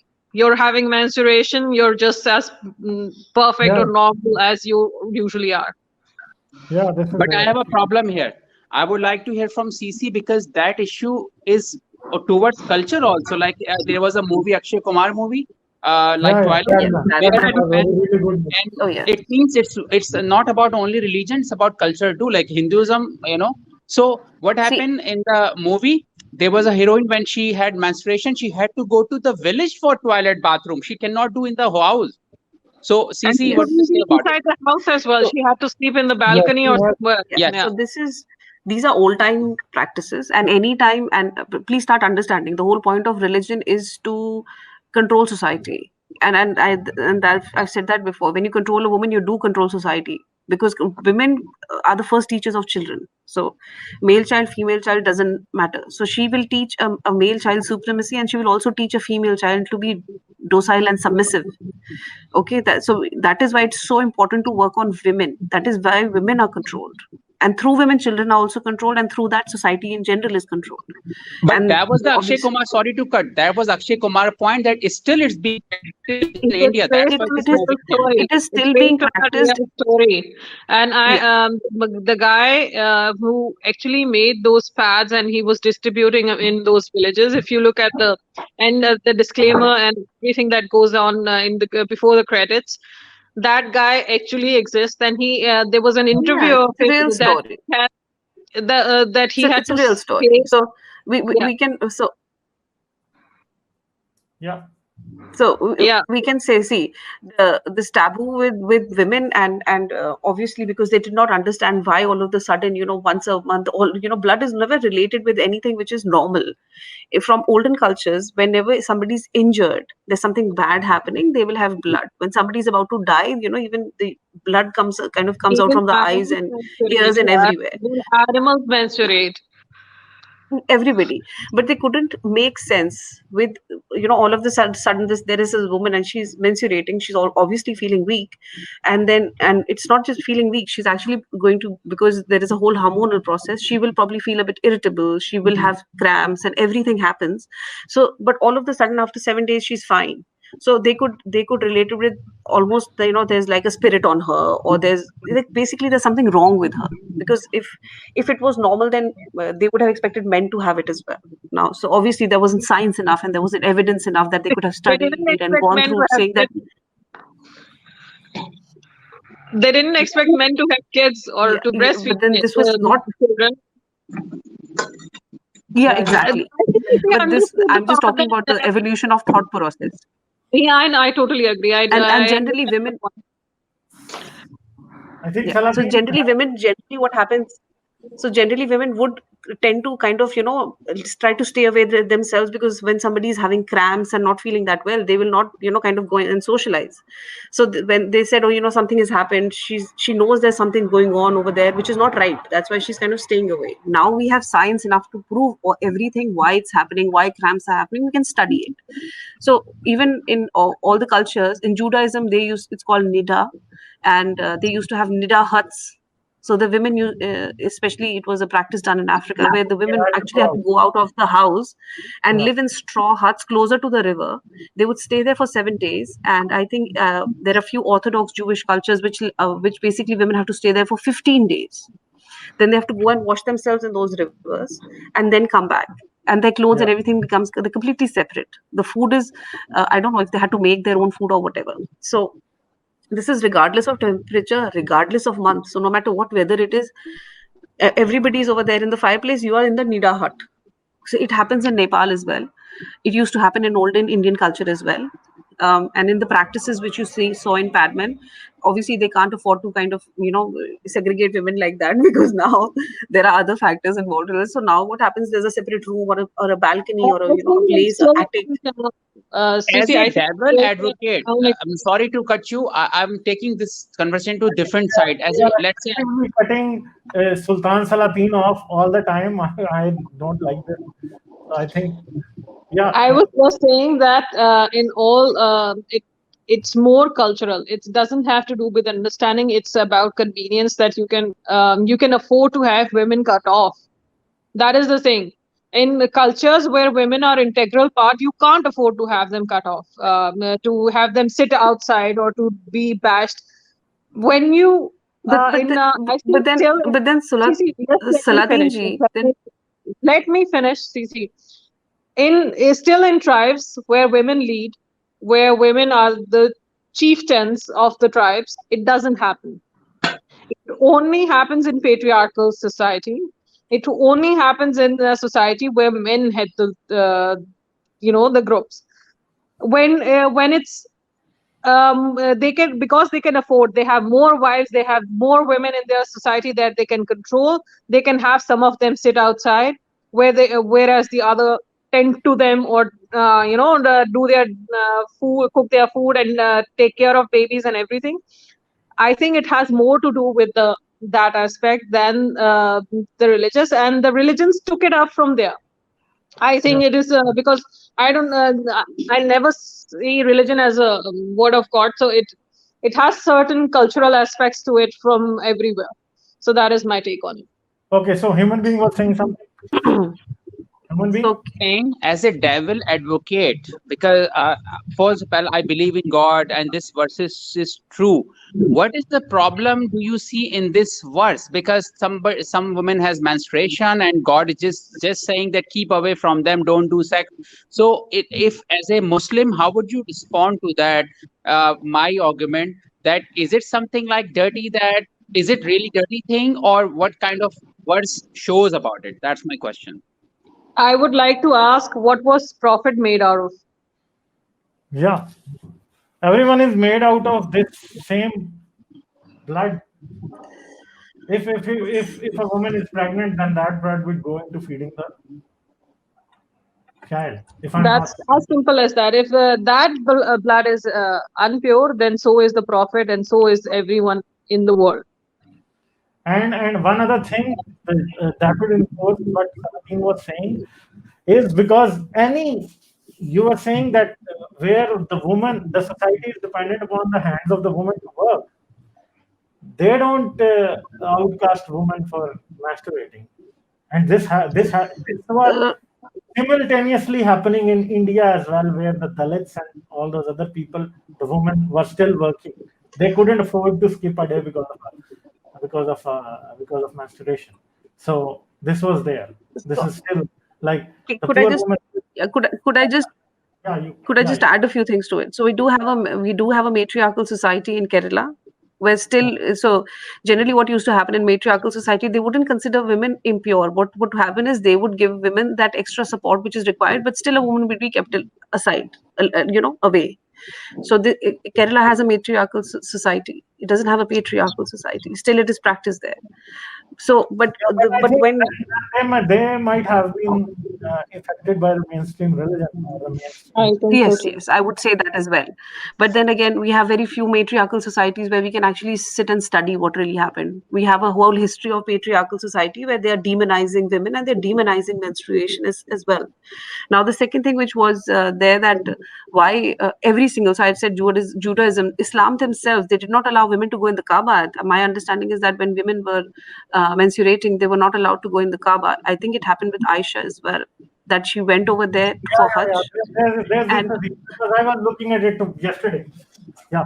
so, so pretty During much, the Hajj, Prophet took three of his wives, I think three of his wives or four of his Yeah. wives on Hajj, and first Aisha got a period, and she was not going. The other one was Safiya, I think. She got her period, and then she was like, so after her period, she asked Prophet for the permission. She said, I wasn't able to do Umrah. I only did Hajj. So he said, okay, you go with your brother and you complete your Umrah, and then you meet me at such and such a place. So this is the exactly. thing that I have. Yeah. So that means even Islam never liberated any women. There was no liberation happening. Only Islam never science. liberated anyone, so you can't Yeah. think So, about that. This false narrative, yeah, it's a this fault. this this false narrative that Islam came down with major rights or something like that. There's nothing like that. I think science is the only thing which Okay. eventually liberated women Okay. when this whole I procedure was open and everybody knew what's happening. Okay, actually, I have a house full today, so I would have to, leave now. I Because actually wanted to talk to you about something, if that's okay. I no, made some not pointers. today, because you three are there and there are 9 other people. So I am already an hour and 37 minutes into the stream. So I think after 3 hours it will be ending. So I have to talk to a lot of people. Can I just take 2 minutes if that's okay? The 2 minutes, 2 minutes. Then Okay, it's 2 minutes. So basically, last time somebody said that somebody took from Vedas. They kind of took up something from Vedas. So I wanted this Indian. I wanted Um, this Indian gentleman to know that the value of pi was found in 3 places: in Greek by Archimedes in 250 BC, in India by Aryabhat in 476 BC, and in China by Zhu Chongqi in 429 AD. And these all three of these scholars, they never met each other, and pi was not something which was a value which is being used. So please don't think people who are scientific and who are trying to find a way and a logic, it doesn't matter where they come from. They're scientific minds. They work. Science is a language, and anybody can, it is a self-developed language which comes from curiosity and logic and reasoning. So that was the first point I wanted to make, that it was a normal thing. Bharat, I will take Then my second thing, leave. the other day, yeah, I will take my leave, and yeah. more power to you. Take care. Okay. Thank you. So yeah. and the second thing I wanted to say, that please don't think that Hindus didn't have bad customs. The widows were absolutely mistreated. No, they were not called Devdasis. Devdasis is another Bad, very bad ritual, which Yeah, they did. So the widows, how they were treated were that as soon as somebody became a widow, and please remember at that time there were child marriages. Okay, so the widows never. It was not necessary that a woman will be yeah, 60-year-old when she'll become a widow, which is a very normal practice now. Girls used to become widows. They were like 6, 7 years old. So they were never allowed to marry again. They were given offer to the temple or for cleaning the temple and to do temple lowly chores. Their heads yeah, were shaved. They had to wear white saris, and they had to cook their own food. So mhm. imagine a 7, 8-year-old child cooking her own food. You know how many times she must have burned her hands to just learn how to. From a privileged situation, you become this absolutely unprivileged person. So that had to be done. Never allowed to wear color. Never allowed to put color. Not allowed to wear slippers. Okay. Mhm. Just remember, we are not talking about there's carpets for her. So never allowed to wear slippers. Never allowed to do this. Simple clothes. Never allowed to participate in any traditions. They were considered what would you say the word? That unauspicious. Like they're a bad omen. They were not allowed to enter from the front gate. They had to actually come. If there were back gates in the house, they would only enter through the back gates before everybody woke up. After everybody, there were huge amount of problems. So please don't start justifying that things never happened. Yes, they happened. Yes, that culture has been, you know, that has been corrected. They have taken steps and they have corrected it. Now, Devdasi was a Okay. different thing where a Yeah, young virgin child was offered to the temples, and then they literally became prostitutes uh, for the pandits and the elite people who came over there as guests of the pandits. Okay, yeah. so don't ever, please don't try to ever say that women were, so you were only considered as devis. This is not how it is. Okay, you do not know your own culture if you do not understand that there were bad practices. The only silver lining to this is, yes, over a period of time people evolved and they said what the hell is happening, and then they took steps to correct it. Okay. Now the Okay. caste. Thank you. Definitely come next time. You know. Okay, Okay. Thank you. Thank you. Bye. good. Okay. So I will see like who I have to. Salvador Dali was here, but he was the person who was waiting for the longest time, but he now is not there anymore. Okay, so Sheikh-ul-Islam is there. Hello. Hi. Hello, Ghalib. I'm glad this is Allah today. I'm glad Yeah, my follower Umar. I'm glad he was here. And yeah. you And know, he just threatened me with the slogan. Actually, he kind of he was talking over me, so I accidentally muted him at the same time. So I would have liked to hear the whole slogan from him, and then he just got dropped. He well, just left the room. well, I have forgiven his sins and granted him paradise. See, the Yeah, problem with you disbelievers is you do not follow the very first rule of Quran. The yeah, very first of Quran. The very first of verse in the Quran, which actually Uthman should have put that the very first verse. If everybody follows that, then everything becomes easy. I have yeah, I have written very clearly in Quran that the questions whose answers might confuse you, don't ask those questions. You'll lose your faith. yeah. And you guys don't follow. You guys don't follow that rule. So you are going to just put us in hell for that. Oh, absolutely. And what about these momineens who just keep doing all these things that deserve hell?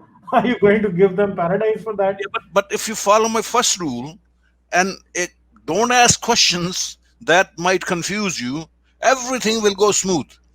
Yeah. So we just have to blindly believe if you say that.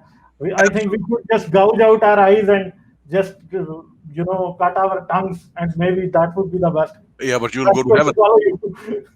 That'll Isn't get you heaven. But anyway, today I'm going to send you a verse, but I want to tell you from my own mouth. I'm going Yeah. to say kun faya kun, and Yeah. it should be on your screen, and I Yeah. hope it's there. But I want to, you can post it, but I want to say it with my own mouth, if you don't mind. Yeah, of course, of course. Well, you But see, I think it will be a real bliss to hear Allah's voice out of His own mouth. you that's right. know. You So see, So, behold all kuffar, Allah is talking to us today. Yeah. Well, let me just say it on my. See the pagans who associate partners with me. Yeah. Well, they know that I am the one who's producing the produce. They know I am the one who is producing cattle. What they're doing is whenever they get fruit or cattle, they allocate some of that produce and cattle with my so-called partner, Mhm. and they give me some of that as well. But sometimes they take the share that I have and they give it to my so-called partner. Isn't that evil? That's an So, evil thing. are you talking about Muhammad as your partner, or No, is there I'm Allah. because Guys, if I have a look at Islam, then Muhammad is also Allah's partner. well, he's my prophet, yeah. But my revelation today, see, such a great revelation. If it is recited in Arabic, it will come out like beautiful. Yeah. But that's what my revelation is. Now you can put it on the screen. If Yeah. you recite it 10 times a day, you don't have to worry about. Which verse is that one? Which verse is that one? I sent you on. Didn't I send Okay, you? so it is in private chat. Okay. Yeah, it is here. Well, this is what I'm talking about, and this is kind of troubling me. So this is there, and so this is they assign unto Allah of the crops and cattle which He created a portion, and they say this is Allah's in their make believe, and this is for His partners in regard to us. Thus, that which they assign unto His partners in them reacheth not to Allah, Does it and get to that me? yeah. So basically, Allah has a bigger problem here, that He doesn't want His partners to eat His share.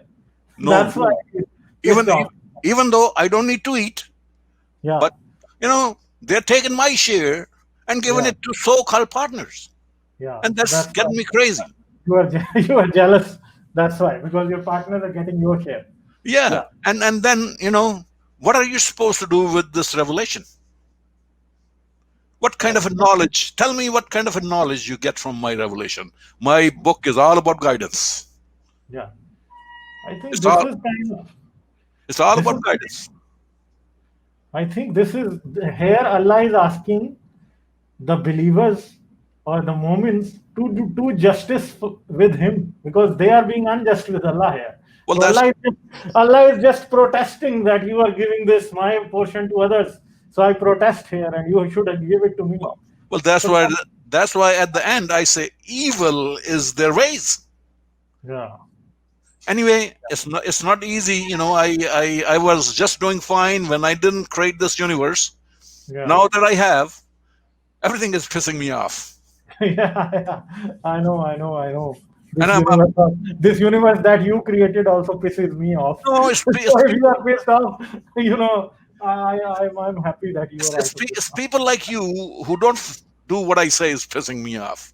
But anyway, I'm glad when it's all over and I'm on a judgment day. Then that's when you'll find out whether I am true or not. Yeah. Thank you for your time. Thank you. Bye. So I am going to make a clip of this. Ghalib Kamal talks with Allah. So maybe Muslims will have a, So Saku is here. Hello. Mike, can you unmute your mic?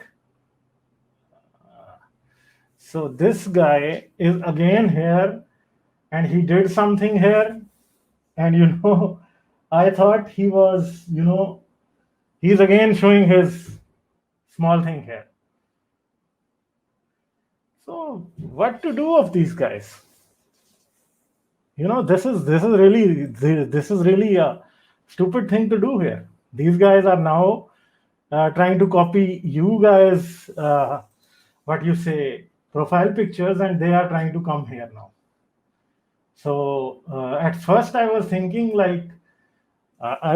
maybe this is our guy, but now I will have to end this stream here, and let's see because I don't know like how much of this thing was on the screen. So I would have to see about that as well. So this is how they are defending Islam right now. So what to do here? This is the kind of thing. Like how can we, this is what they are trying to do, defend Islam by doing this kind of things now. I don't know who this guy is. Like, what is this problem? What is his problem? Like, why? What they want to achieve by doing this? Is this thing Islamic that he's doing? Like, can you even believe that is Islamic that he's doing? Is Islamic? I don't know, because this thing is not Islamic. If he's trying to do it, was Prophet Muhammad trying to stop the Muslims by doing this, by showing his manhood to them? Was he doing this? Like, what do you have to do there? So I don't know. I will have to check, like, because I can return a little bit. Let me have a look. I think I was able to, just get this asshole out before time, but I'll have to see.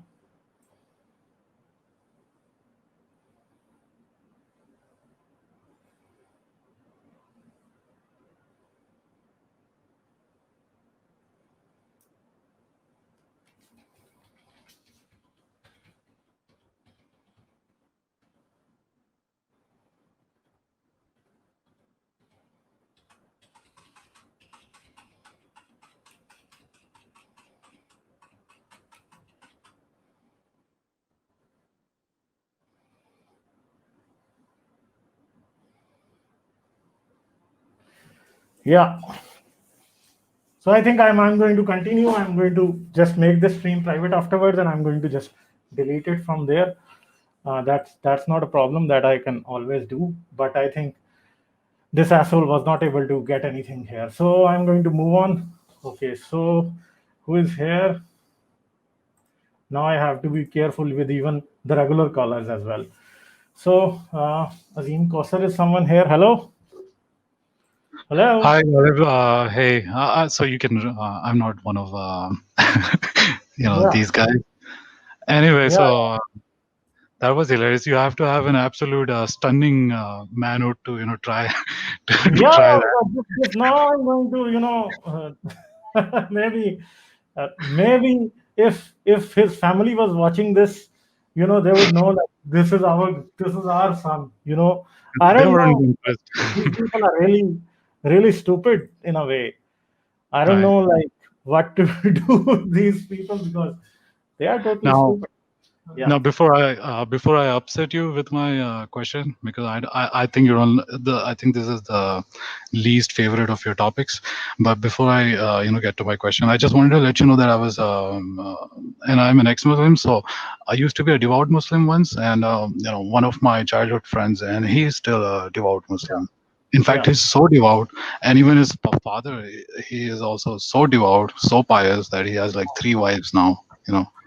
And Mhm. I was having an argument with him, and we spoke all night. And in the end, so the gist of it was that look, I explained that if evolution is true, if entropy is right, if things happen in an order and a universe is like it works in a clockwork fashion, then obviously there is no space for God or anything supernatural, right?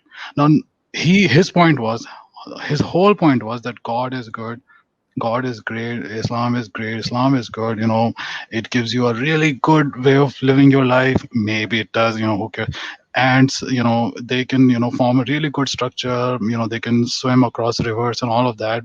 But is that why, we believe in God? I mean, that's not why I believed in God. I believed because I thought that was the truth, right? Mhm. If God created the universe, only then would I be impressed by him. No, not because that the tale is so good, right? That Lord of the Rings is so good that now I'll start, believing that Gandalf is like a prophet or something. That doesn't justify anything, right? And Mhm. the reason I, you know, told you this is because now I'll bring up anti-natalism, and I shouldn't say that. I should just say, not having children. And No, so I obviously you agree with me that it doesn't matter if one thing is good or not, or it benefits you or not, and no matter if it has all the benefits in the world, if it is not true, it doesn't. It cannot be. It cannot be important, right? I mean, if you are an investigator of truth, then it cannot be important to you. You are only looking for things that are true, that make sense, even though they are cruel, even though they are hurtful. They can be sharp. They can mean that you're meaningless. Your whole lineage is meaningless. It can mean anything, but if it is the truth, then you have to, one has to embrace it, right? You agree with that, right?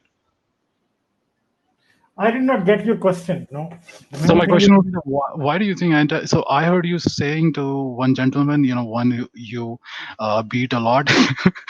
Yeah, so you told him that if everyone became anti-natalist one day, people would just stop existing, which is a great point. But how does that, make any difference in the truth of the, claim that morally speaking, not having children is the only good thing that you can do in this subject. Whenever somebody brings up a question that should we have children, no is the only answer that you can give and be morally correct, because there is no morally justified explanation for having children in a meat grinder, especially. Even if this world was not cruel, I'm saying. What do you think? because my issue with him was not this, that uh, Hmm. anti-Semitism is something that is that could be. I think it cannot be justified, and I think it is not. Let's say people start believing in antinatalism, and you start preaching antinatalism. Basically, you are not giving people a choice, and everyone reserves the right if they want to have children or not. Yes, of course. Even I So, might have children in the future. if someone believes in antinatalism, let's say a small group of people, let's say 100 people believe in antinatalism, and all of a sudden today they decide, okay, we are not going to have children. So, tomorrow, let's say after 50 years, all of them will be dead and this ideology will be gone. No, but what if they're hypocrites? So they're honest hypocrites. They know that it's not good to have children, yet they still do because they're only humans. You can have children, but you should always realize that that having children is not good. Bringing somebody forcefully into this planet where, uh, like, without any purpose, first of all, and now the only thing that can happen with that I individual is think a either. parent who does not have good intentions of bringing a child into life, I think should not have No, children. no, no. Parent who Intentions might. believes that he would have a child and he would love that or she would love him or her, and that parent has all the right to bring a person in life. And sometimes we want to do something but we are not able to do something Hmm. like that, but still, do we need to just say that life is pain? No, life is pain. Pain is a small portion of life. It is not the biggest portion of life, or pain does not cloud your life. No. By the way, before I move on, I just wanted to say, because I don't know if I'll get another chance. I really, really like you, what you do, and there's no one else. I don't think your fellow, YouTubers, your friends. I don't think anyone comes close to you. I think you're akin to the. That is flattering, but everyone is doing their work and everyone is doing a good job. So Yeah, yeah, of course, of course. But you're akin to people like Oren Ra. You should definitely check him out if you haven't already. yeah, You I know, know, I know. Yeah. so my point was that we could have children, even if we have good intentions, definitely. But if we realize that, and there are strong arguments, and I can definitely damn 100% with 100% certainty, prophesize that you will one day, be a proponent of anti-natalist, because it is the morally correct way, morally correct path.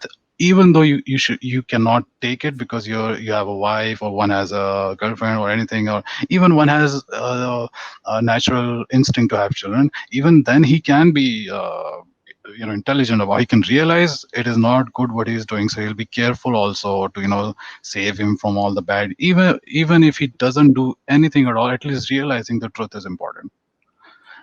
I shouldn't take any more of your I time. don't believe that having children is a bad thing. No, I don't believe like I believe that. So yeah, so why not? Because either that child is gonna get eaten by somebody else, or he's gonna keep eating others No, I until think we you know why I'm not just sitting there and thinking that okay, world will just become better one day, and I wouldn't have to do anything, and the world will just become better by itself. No, I'm trying to do something about it, and rather than thinking okay, we should not have children because the world is an evil place, I think it is too much of a too much of a what you would say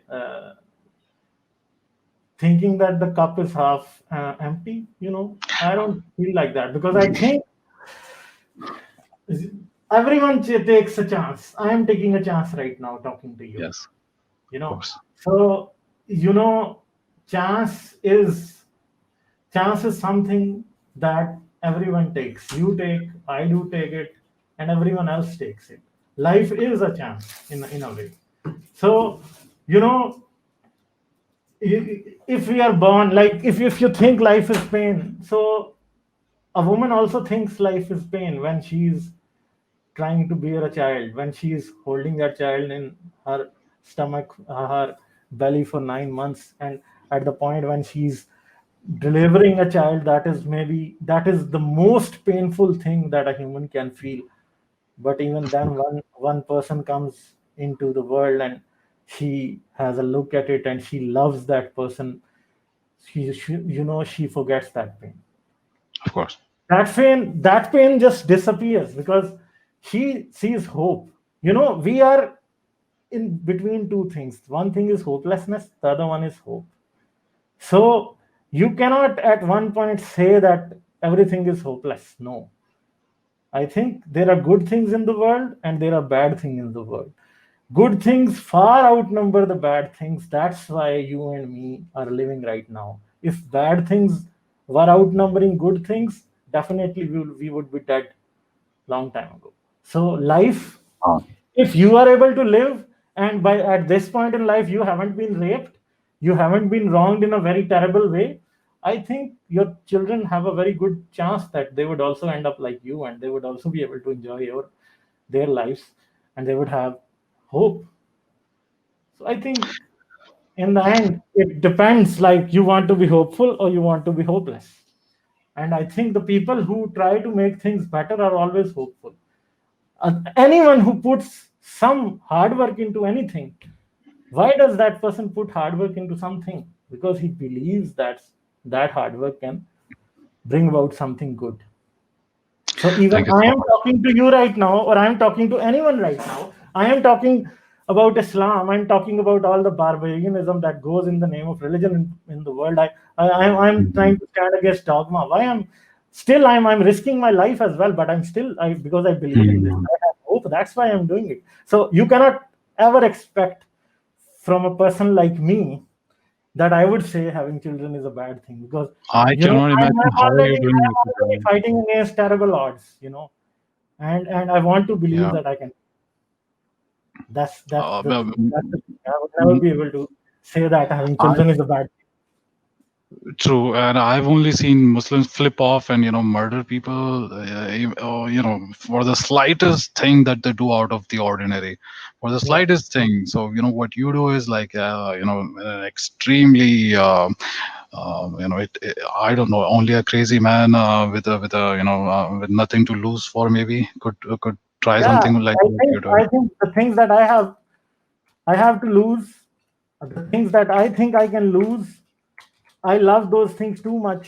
That's why I want to fight for those things. That's my motto here. That's my why. That is what makes me brave. That is what makes me brave.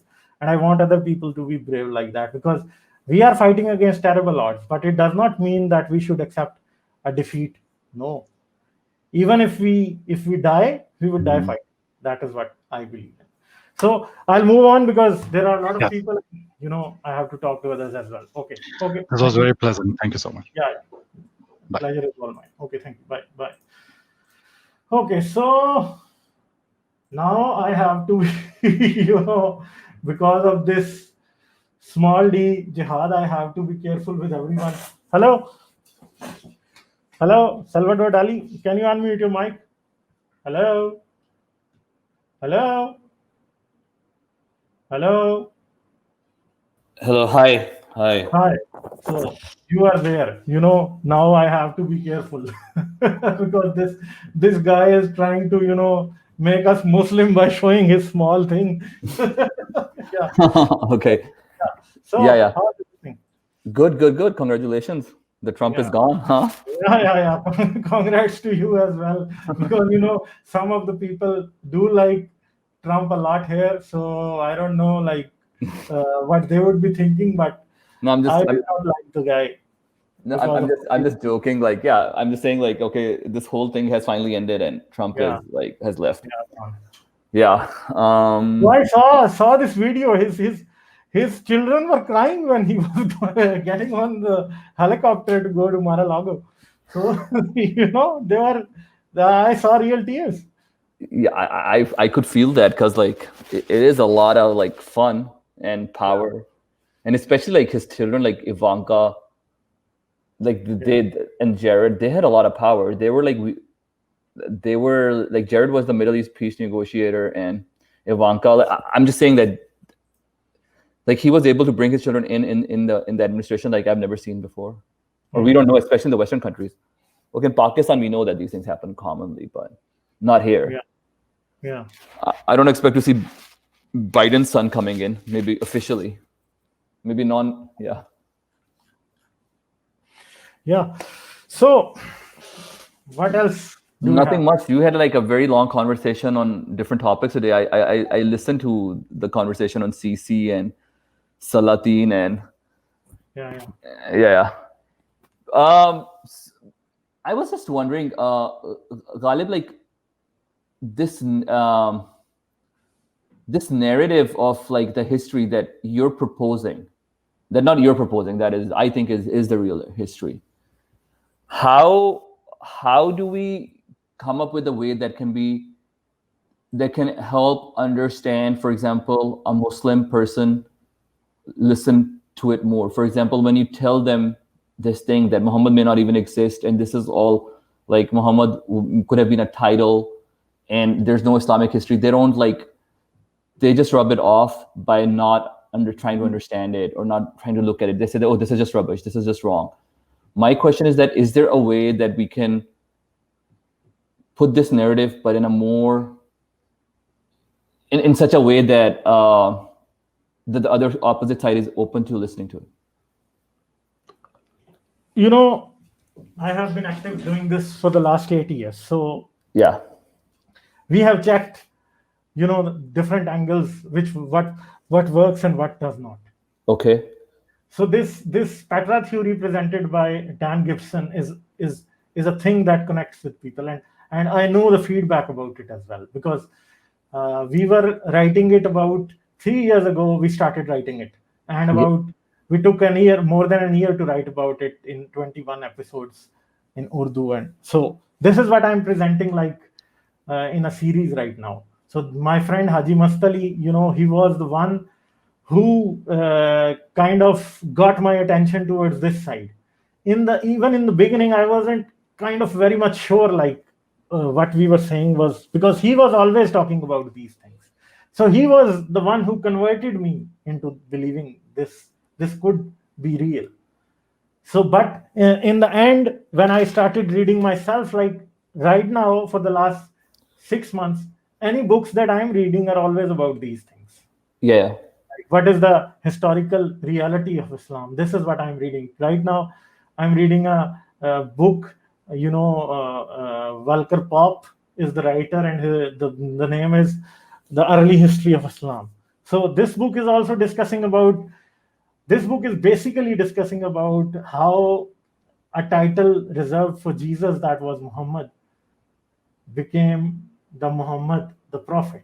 So there are a lot of things that this guy is saying, and this book is edited by Carl Heinz Oleg. So this guy is in himself, he's a giant when it comes to this thing.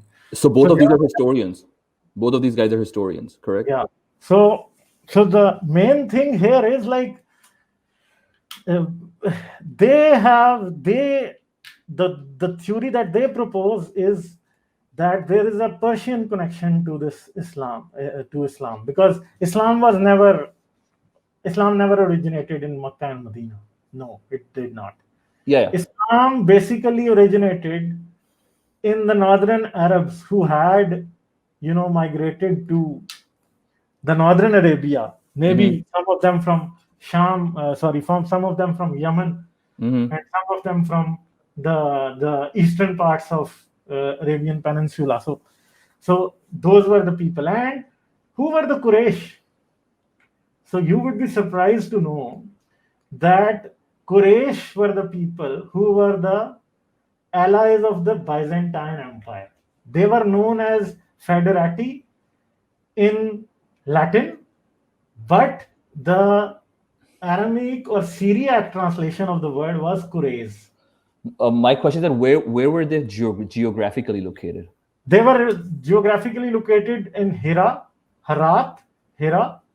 and Damascus as well. But Damascus was a big city at that point. Damascus was a major city. Because these Arabs had migrated there. Okay. So these were the Arabs who had migrated from Yemen to these places. So they were known as the people. They were in the Negev desert. So in Jordan, in Syria, in Iraq. So these were the places they were living. So Hira was the capital of these Lahmids, Banu Lahmid. So Banu Lahmid had attracted a lot of other Arab tribes into that area, and they were the allies of the Sassanid Empire. Okay. But they had a difference with the Sassanian kings, because the Sassanian kings followed one sect of Christianity that was,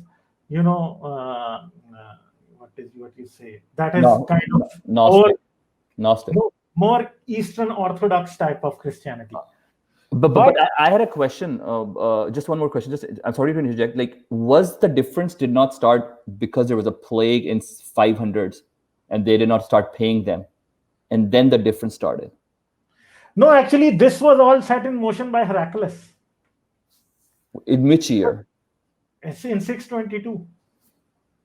Oh, okay. So this in 622, Heraclius defeated the name of the king, Okay, but this was not related to the plague that occurred like a few. Yeah, it was also related to that, because the war of both of these empires were really tired, and that is what forced Heraclius to take a really bold step to defeat the Sassanids. So, how am I forgetting the name of this guy? Oh, you can search it. Yeah, I am trying to.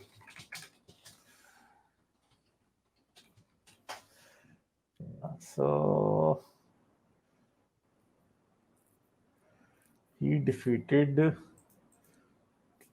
Now I am totally forgetting the name. Like, yeah, but it's common. I forget so many things. Yeah, it's totally common. Yeah. How can I forget it? This is the main problem here. Sometimes you forget, the first word, but the whole thing is not coming in your head. I don't know how does your mind work. Yeah, now I am totally, and I'm unable to search it right now. So he defeated this king. Basically, this king was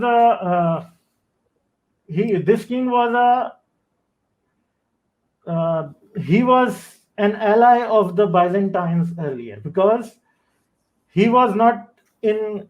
There was another king in the east, and this king was in court of King Leo, king who preceded Heraclius. So he was there, and he asked his help to make him king of the Sassanian Empire, and in the end he won because of this. And when Heraclius became king, so he started to conquer all these western and southern provinces, including Judea as well, Palestine as well, because it was but how did Amir Muawiyah came from Heraclius then?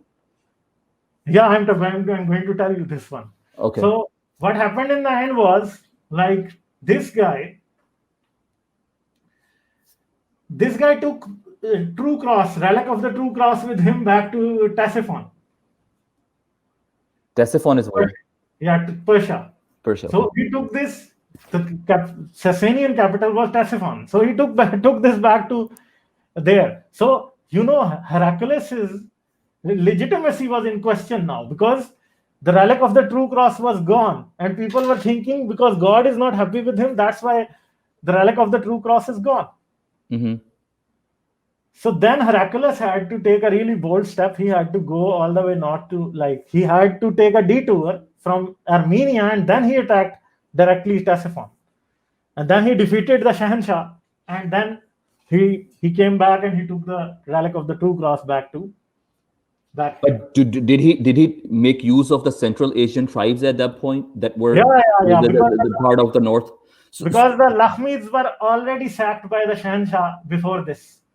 Because the Lakhmids were following Nestorian Christianity, and most of the Christians in the Sasanian Empire followed Nestorian Christianity. But the emperors and the elites of the Sasanian empires, they were following this this is monophytism, and the other one is Sabians. No. The forms of Christianity. This is this creed. I'm really poor at names. No, it's okay. It's okay. The type of Christianity that believes in Jesus had two kind of personality in him. One of God and one of man. These are two different kind of. So one is monophytism, that believes Jesus was only God, but the other one is I'm just forgetting the name because this is named after Chalcedonian Christianity. Chalcedonian. So this is what they were with. The Shahanshah was trying to adopt Chalcedonian. He had already adopted Chalcedonian Christianity as the empire's faith, but the people were mostly belonging to the Nestorian faith. But my question is, why did Shahanshah do that? That's a big step of going away from his that is what led to his demise. That is what led to his downfall in the end. What happened was, so the people of the Christians of the Sasanian Empire were not looking towards the Shahanshah, but they were looking towards the Lakhmid kings, because they thought they were their leader. So Shahanshah was kind of getting jealous. That's why he sacked the Lakhmids. He just killed them all. And now there was a new kind of people. Maybe, most probably, the next person was Muawiyah. So when Heraclius came and attacked the Sasanians, Muawiyah, or maybe whoever was there before him, because we have no record for anyone before him, he joined with the emperor.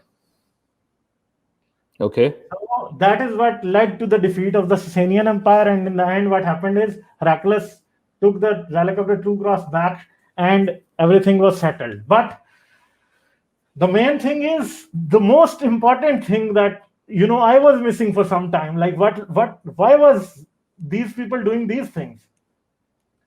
So in the 7th century AD or CE, Christians were waiting for Jesus to return because they believed that the 7th century will be the last century. This is what these stupid people are believing. So Heraclius was kind of believing, okay, this is the last century, and I have conquered the land. I've defeated the Pharaoh in the east, because they were calling the Sasanian king Pharaoh in the east, and all these Christian sects were also denoting to him as the Pharaoh in the east. And in that, when he defeated and he came back, so he was no longer interested in, defending the eastern provinces or making his thing being known there, or his power being established there. So what happened in the end was, like, this guy did not even care what happened. So he was killed?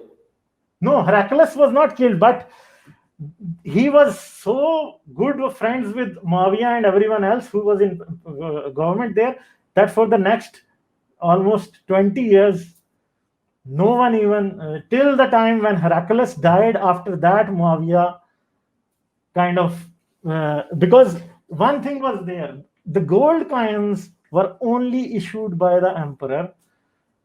Heraclius. By that time, these were issued by the emperor, the gold coins, and in the Sasanian Empire, they were issued by the Shahanshah. So before that, Muawiyah was issuing silver coins.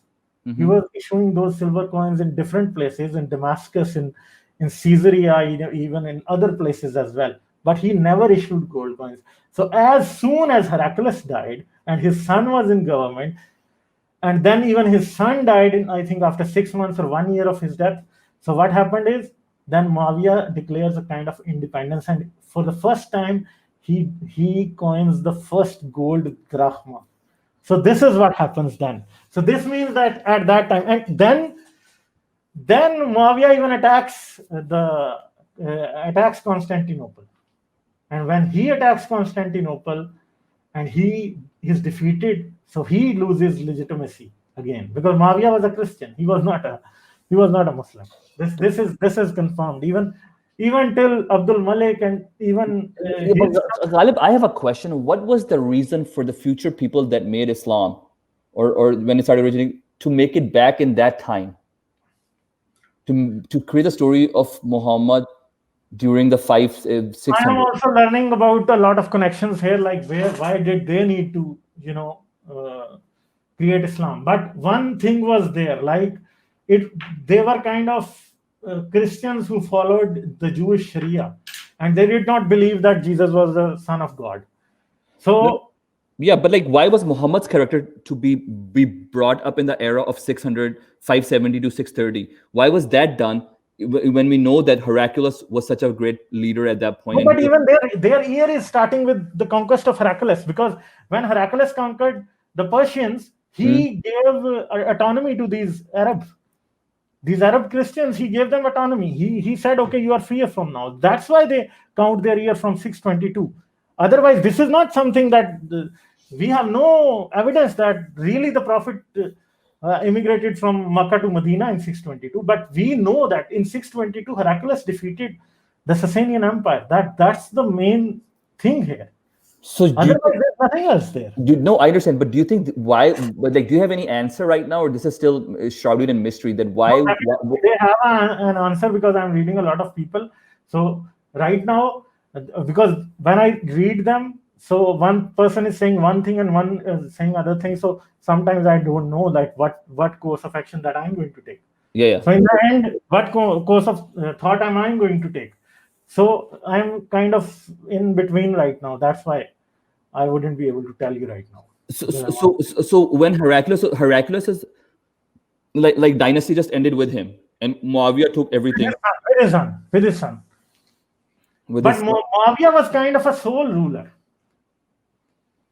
because we don't have any evidence for his sons. So this Yazid story is again a fictionalized story. Most probably, because we don't have any evidence for that. We don't have any evidence for Karbala or anything like that, because Karbala and all of those things are much later, even much late into the 3rd century of Islam. But do you think, like, if Karbala happened, do you think we would have archaeological evidence? Because I'm also learning these things, so I don't know. No, let's say do you think there should be archaeological evidence of Karbala if it had happened? We think that it did not happen, but let's say if it happened, do you think we would have archaeological evidence of that now? I don't know. Basically Muslims are not even interested into getting archaeological evidence for their things, because they don't want to. They are so scared. They don't want to even think that if the archaeological evidence comes against our religious ideology, then what will we do? They don't even want to think about those things. That's why it's a really difficult situation there. No, because we know that Yarmouk didn't happen. All those battles are just fake, because there's no evidence of that. So that's taken care of. I have one more question. Like, one question that I always had is, Karbala is in the north of Taif. Correct. So how come Hussein was going from Makkah to Karbala, and he was caught by these people who were following him in the north of Karbala, north of Kufa? How can that happen? Did our Shia brothers ever give that answer in last? Like, have they ever thought about it, or they gave an answer on that? I don't think so. I just have asked this to some Shia people who have come to talk with me, but they don't have an answer for this. They did not give me an answer. Maybe someone has an answer. Maybe they come from Petra. Or maybe they could come up with the only point is that they were coming Maybe up. they were coming from some place entirely different. We don't know. This so like then you think that because of this historical, this is the final nail in the coffin. You think this historical, so much historical evidence against Islam. Yeah. I think this is basically when we talk about Islam and when we talk about Christianity, because for me, the final nail in the coffin of Christianity was when I read about the history, like when I learned that these Gospels, who were denoted to 4 of the disciples of Christ, were not actually written by them. It was really a big, sigh of relief for me, like, because I was kind of an atheist before that. But when I learned about these things, at that time I was kind of, I said, okay, so this thing does not even add up historically. So why am I so much bothered about this? So I think if we provide this type of a stepping stone for Muslims, I think it will be much easier for them to realize what is true and what is not. But do you think average person, an average Muslim would be would look at it seriously? Or do you think this would be looked at beforehand with someone who are really seriously into their religion? Because I think as long as they have some kind of interest in what I am presenting, I think it will open new avenues for them to understand what history is and what history is not, what legend is and what reality is. Because this is the main thing. I think when people get a know-how that something is a legend, then they have a real possibility of stop believing in that thing. Ghalib, are you planning to write a book on it? No, I think people have already written. No, but the thing is that these all books are so much variable. Like one book is by this guy and another book is by like I'm just wondering, like, can we come up with can there be a book that is precise, that is like 100 pages long, 120? Because all these books are very dense. Like I believe that to propagate knowledge, you need something simple, short, and very precise. So, and especially in this day and age, because people don't have time to go deep, and a lot of people like the way people, a lot of people do not have that sense, that concentration capability.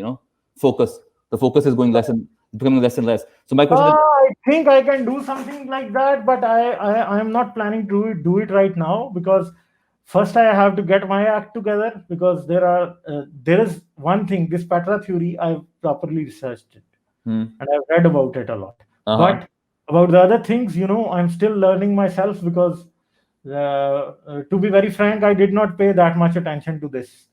I think about even a year ago. So so that is why I need to get my act together first, and then I can do it. No, I understand that. I'm just saying like something like this would be really beneficial. Definitely. Because I told you that I've been here in this thing for the last 8 years, and I've seen the effect of this thing that I'm doing right now. And I've seen people change because of this. People have entirely left Islam because of the Petra theory only. Yeah. Because even Dan Gibson presented a lot of things in his book, but we've added, me and Haji Mastali, we added a lot of other things into it as well that we had in our minds. Like what? Like the main god of Kaaba was Hubal. Okay. And that god has kind of a connection, very strong connection with Petra. Okay. So you cannot say that this god was in Makkah. That god was definitely in Petra. That's why. Okay, got it. So it will be interesting. Okay, then I'll move on, because I only have half an hour. So thanks so much. All right. Thank you. Have a good day. Bye. Okay, so let's see who else is here. Yeah. So Dr. Cooper is here. Hello. Hello. Hey, Ghalib. How are you doing? Hi. How are you? I'm good too. Yeah, new challenge for you now. Yeah. So moments are opportunists who think that Undertaker defeats someone in battle. Undertaker religion is worth emulating. Yeah. So what do you have today? Right. I just hopped on to talk generally. I mean, now you have this new problem now to deal with. No, but right now, this guy cannot deceive us forever. So now it's Yeah, I mean, over, I isn't think. there any way you can permanently like disable the caller's video? Yeah, I can I do mean, that. I can do that. I can do that. But here, it's only me now. But yeah. I So would have why to, don't you do that by default? And once the person starts talking for about 3 to 5 see into the minutes, settings of StreamYard. Maybe it provides something like that or not. I'll have to no, I see. mean you can have just your camera and start talking with the person for like 2 or 5 minutes, and then if you feel okay, then you can share the video. Yeah, yeah, I think yeah. Haris does that now, since Yeah, yeah. since it is But I've started using this, so okay. I can do this as well. There's no problem Okay. in that. Yeah. Okay. All right. Yeah. So I think you handled that guy really well. I mean, obviously it's kind of irritating a lot of times when people come up and talk rudely and start off by making assumptions about you. I mean, the argument that he made, that first you talked about the Islamic history being fraudulent, and Yeah. then he said, on the other hand, you talk about Muhammad's stories. It's such a level of argument, and then they expect us to rate them Hmm. as intelligent and give them time, and not to mention the fact that he was very rude, and he called you a couple of names as well. But I think you handled it pretty well, and I think that's how you should go with anyone who Yeah, goes yeah. that Because way. these days I'm getting a lot of scolding from my wife that you get you get angry if you should not get angry. So Yeah. what she started to do is she started to make small notes and Mhm. she's just putting it on my these notes on my monitor now. Oh, okay. So Yeah, you know that's nice. even if I try to get a little bit aggressive somewhere, so I Mhm, have mhm. a look at this note and then Yeah, I mean that's the way to go. I understand, if when you're dealing with ignorant and proud people on a regular basis, you're bound to get irritated. But then you have to remember that fact that yeah, when you know that you have reason with you and you have logic with you, if anyone is going to get agitated or speaks over someone, it only shows that they lack substance, and they're trying to make up for it by using yeah, maybe bad language or anything like that. So the way I mean I even I debate with people a lot on social media and sometimes on Twitch as well. So the tried and tested method that works for me is always go objectively point by point, and pick one point, let the person, I mean, give the person, let's say, 2 minutes or 3 minutes or 4 minutes to complete their point, even howsoever absurd or irrational or foolish their argument be, I because agree. the benefit of that is going to be when you are going to talk, you have the right, or yeah, you have the right to say that now I have to make the point, and that's how you're going to win the argument from people like that. Otherwise they're going to drag it down to back and forth. They're going to be talking over you, and then you will have to talk over them. So yeah, that's what I think, how people like that should be dealt with. uh, there's another guy here. He was here actually.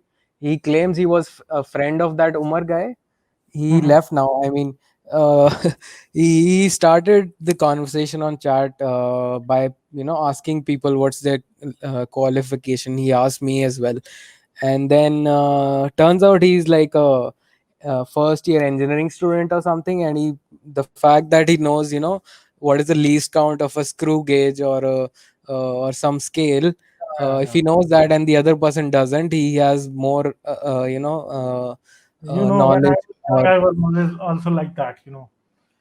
It Right, takes, everyone is like that. He's probably like a young guy, and he thinks, yeah, when you're around people who are less educated and you get a bit educated, you start feeling, the whole world is like that. So young people, I the asked him. biggest problem with young people is they are sure about everything. Yeah, that's They a know thing. everything.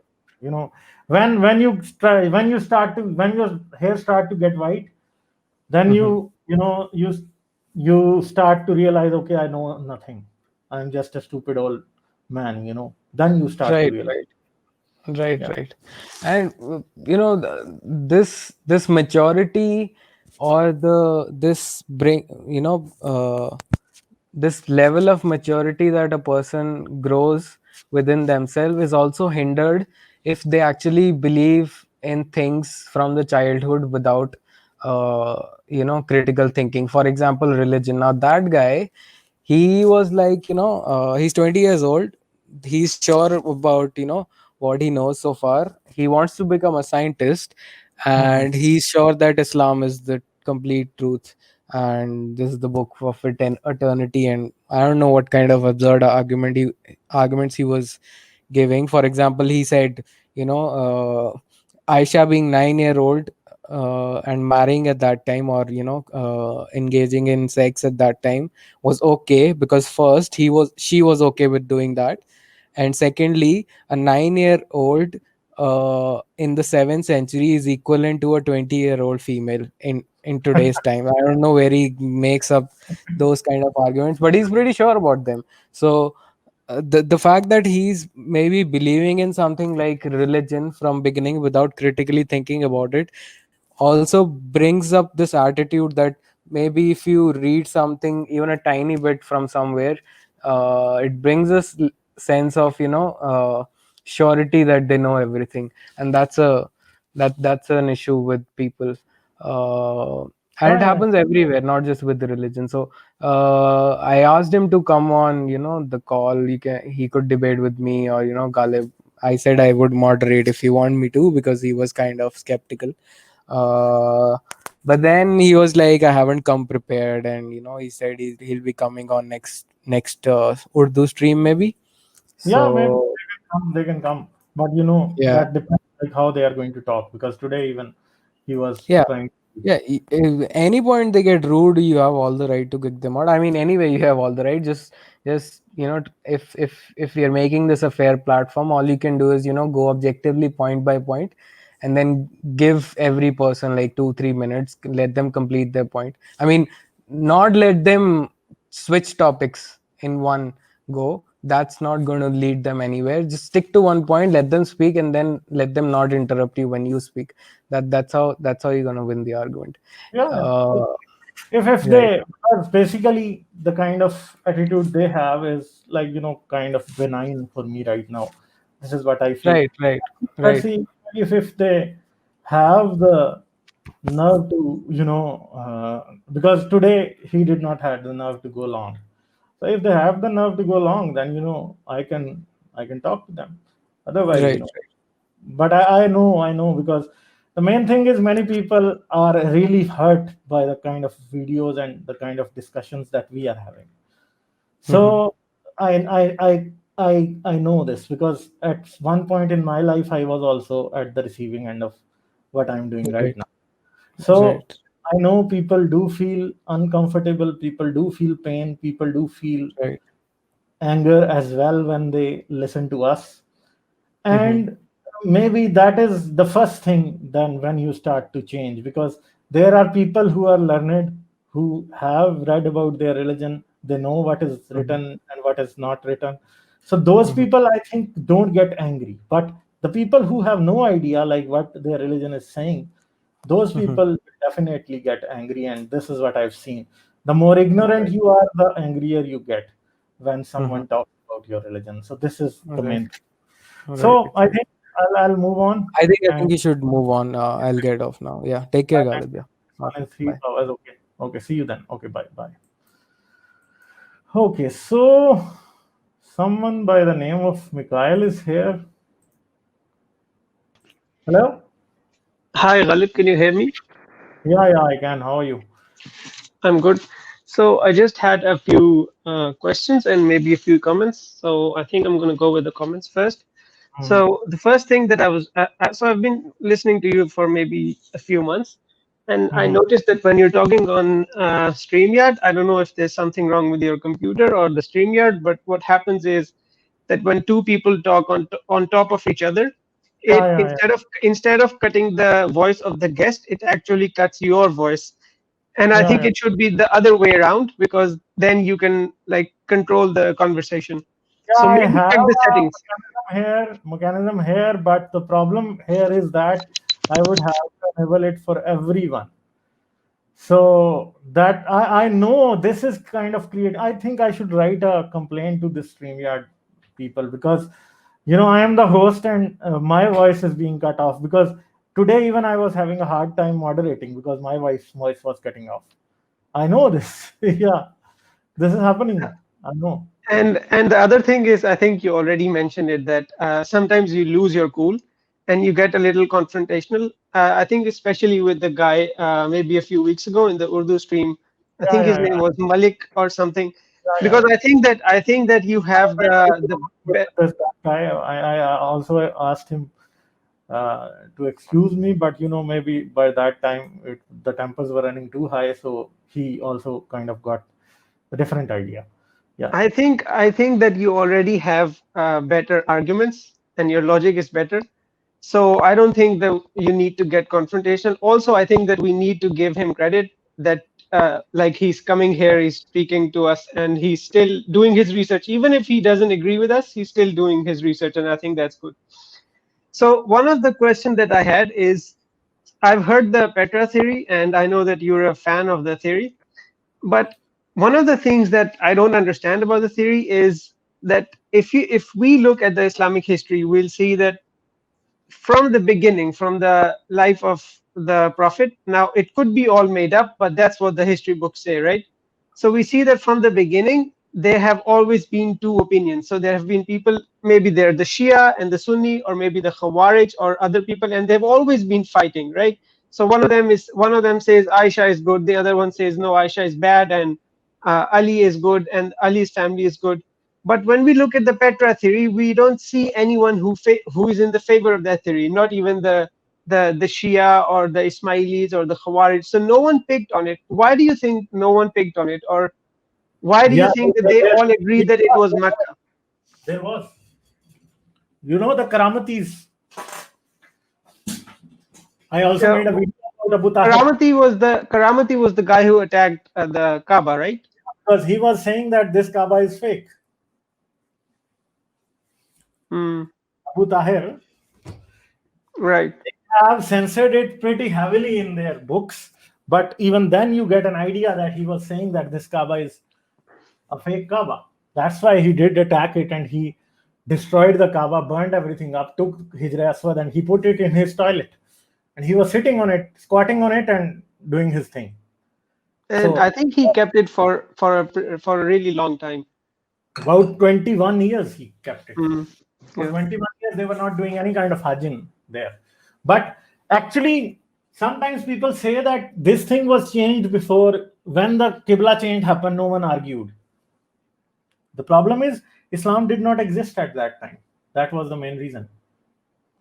So no one cared like if they were changing the Qibla, because it was altogether a different religion. That was the religion of the Hagarenes. Because even in the earlier inscriptions you see, today I was reading about an inscription by in I think 127 after Hijri.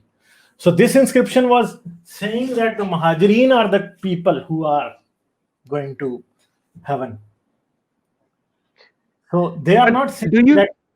Do you think if you I think I also used to believe this, that Islam started after, but if it did start after, why do you think that there are two different groups, Shia and Sunni? And if you look at them, the Shia, they go right back to the life of the Prophet. So right after the life of the Prophet, that is the time of Imam Hussein. So how do you think that they separated, and one of them had a history with Imam Hussein and the other one with Aisha and Abu Bakr? How do you think they separated if there was no Islam?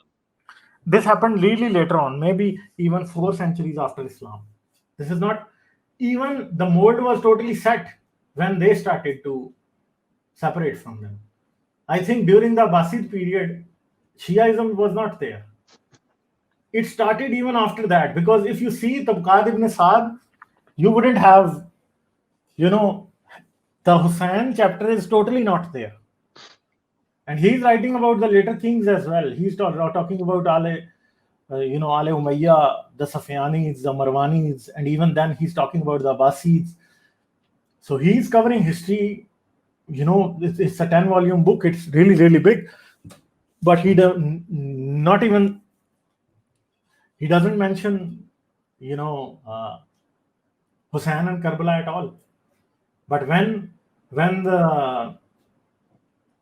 Tabari comes, he mentions Hussein and Karbala. So what do you think? But the Shia people, they trace their But the like Shia their history, legacy back to Imam Jafar. but the Shia history is written much later. Tabari and Bukhari and Ibn Ishaq and Hisham and Waqdi, they just precede the Shia historians or the Shia hadith by 100 years or more. So even you cannot expect that when the Muslims are saying Tabari was written and so and so year, it is true. Even then you have to take it with a pinch of salt. Why? Because let's say Bukhari was in 256 after Hijri, but he wrote a book. So do you have the exact copy of that book today? Do you have any manuscripts of that book? I think if you start to look for the manuscripts of Bukhari, you wouldn't get any manuscript before maybe 300 or 400 years from now.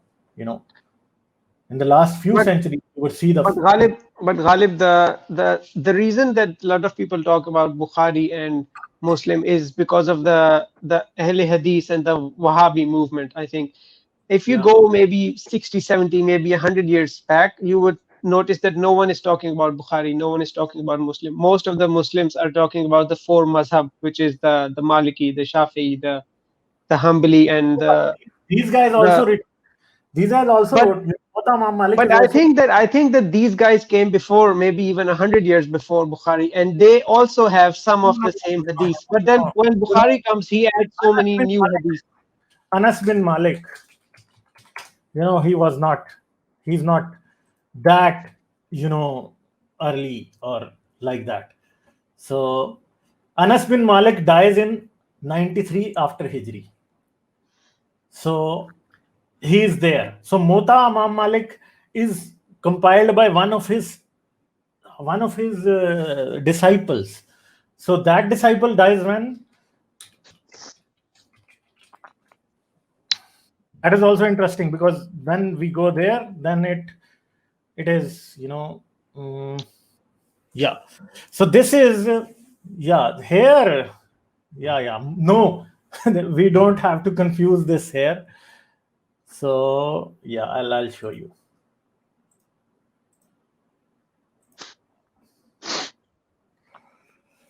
So Imam Malik is from 711 to 795. Can you zoom in? Yeah, I'm going to. Muwatta Imam Malik, some people say that this is the earliest book there. So 711 to 795. So let's say he completed this book in the last 20 years of his life. So this comes after 750. So 750 is the year when the Abbasids take over the throne. They become the Khulafa. So you cannot say that even he was without the, he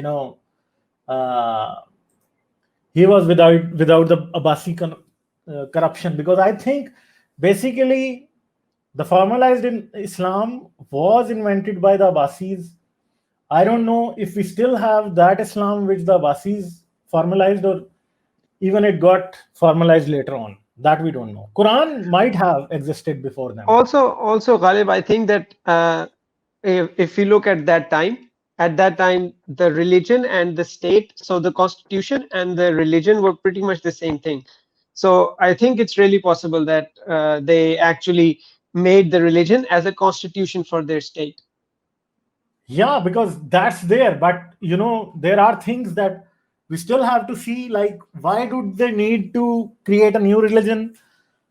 Because I think right now, the archaeological work into the history of Islam is still lacking. Why? Because the Muslim governments of the Middle East, they don't allow it. The only reason the kind of data we have today is because because of the state of Israel, and to some extent Jordan was, kind of, even till the 90s, Jordan was letting people do research. And even before Saddam Hussein, the research was there. But after Saddam Hussein, no one was allowed to do any kind of research there. Saudi Arabia is kind of totally against the any kind of archaeological work done by a non-Muslim or a non-Arab in their, in their state. So it's really difficult, I think. But the kind of aggressive behavior that the Saudis have towards the historical sites in Makkah, that also raises a lot of eyebrows, because how can they allow everything to be just destroyed like that? So that's there. They usually hide behind the curtain of Wahhabism, and they say we only worship God, and all of these things are kind of like partners with God. So, but I don't know. I mean, I think it makes sense that if there is something, if this is true, then they would want to hide it. I think they would not do it. It is very easy. They would say, okay, don't worship it, but it's there. But I don't think. And in one of your former streams, you mentioned that you were reading Patricia Crone's book, and I've actually downloaded it, but I haven't read it because I think it's really long. Muck and Trade is an interesting book, but I think it is kind of an incomplete work, because I was kind of disappointed at the end. Also, because about the criticism, it gave me answers, and I think that's because Ghalib, I think that's because she didn't have the answers at that point, and I think since then more things have been uncovered. Yeah, but even right now, what I am reading is it gives me more questions than it gives me answers. So I have to really think about when someone asks me, and I have to answer, because I don't want to kind of be unsure about a thing, and even all my answers are kind of a speculation. I don't give definite answers because there are no answers. So which book are you reading now? This book is I'll have to. Basically, I started read Early History of Islam. Walker Pop is the name of the writer. I think I'll have to see where I have it downloaded. I can just show it to you. You can read it if you like. I don't know. I don't have it here where I had it. Yeah, I'll have to look where I have it. Yeah. Wait, I'll show you. Also, I think that you mentioned that there are more questions than there are answers. And I think that's because they deliberately made it like that. So, because if you make something up, then the answers are not there. Like you can search as much as you want, but they're just not there because it's all made up. No, but there are questions. What is made up? Like the history is made up. It's not real. Yeah. This is what I also see, because most of it, I think we would always have more questions than answers, because it is like that. What can we do here? I don't have it right now here because I transferred it to my reading thing. So, I would have to look that up. The Early History of Islam is Walker Pop, and it is edited by Karl-Heinz Oleg. So you can have a look. I think I will just... I've written it down. Early History of Islam by... Can you repeat the name? Islam, Walker Pop. Wait, I'm going to show it to you. Yeah. This is the book, basically. So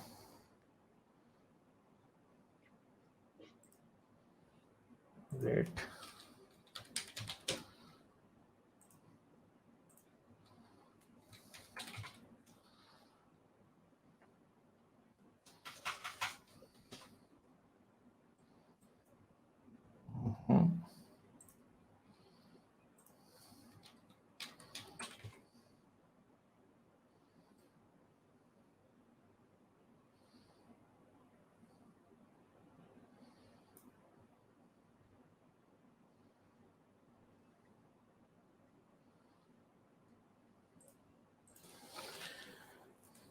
Okay, so this is the book.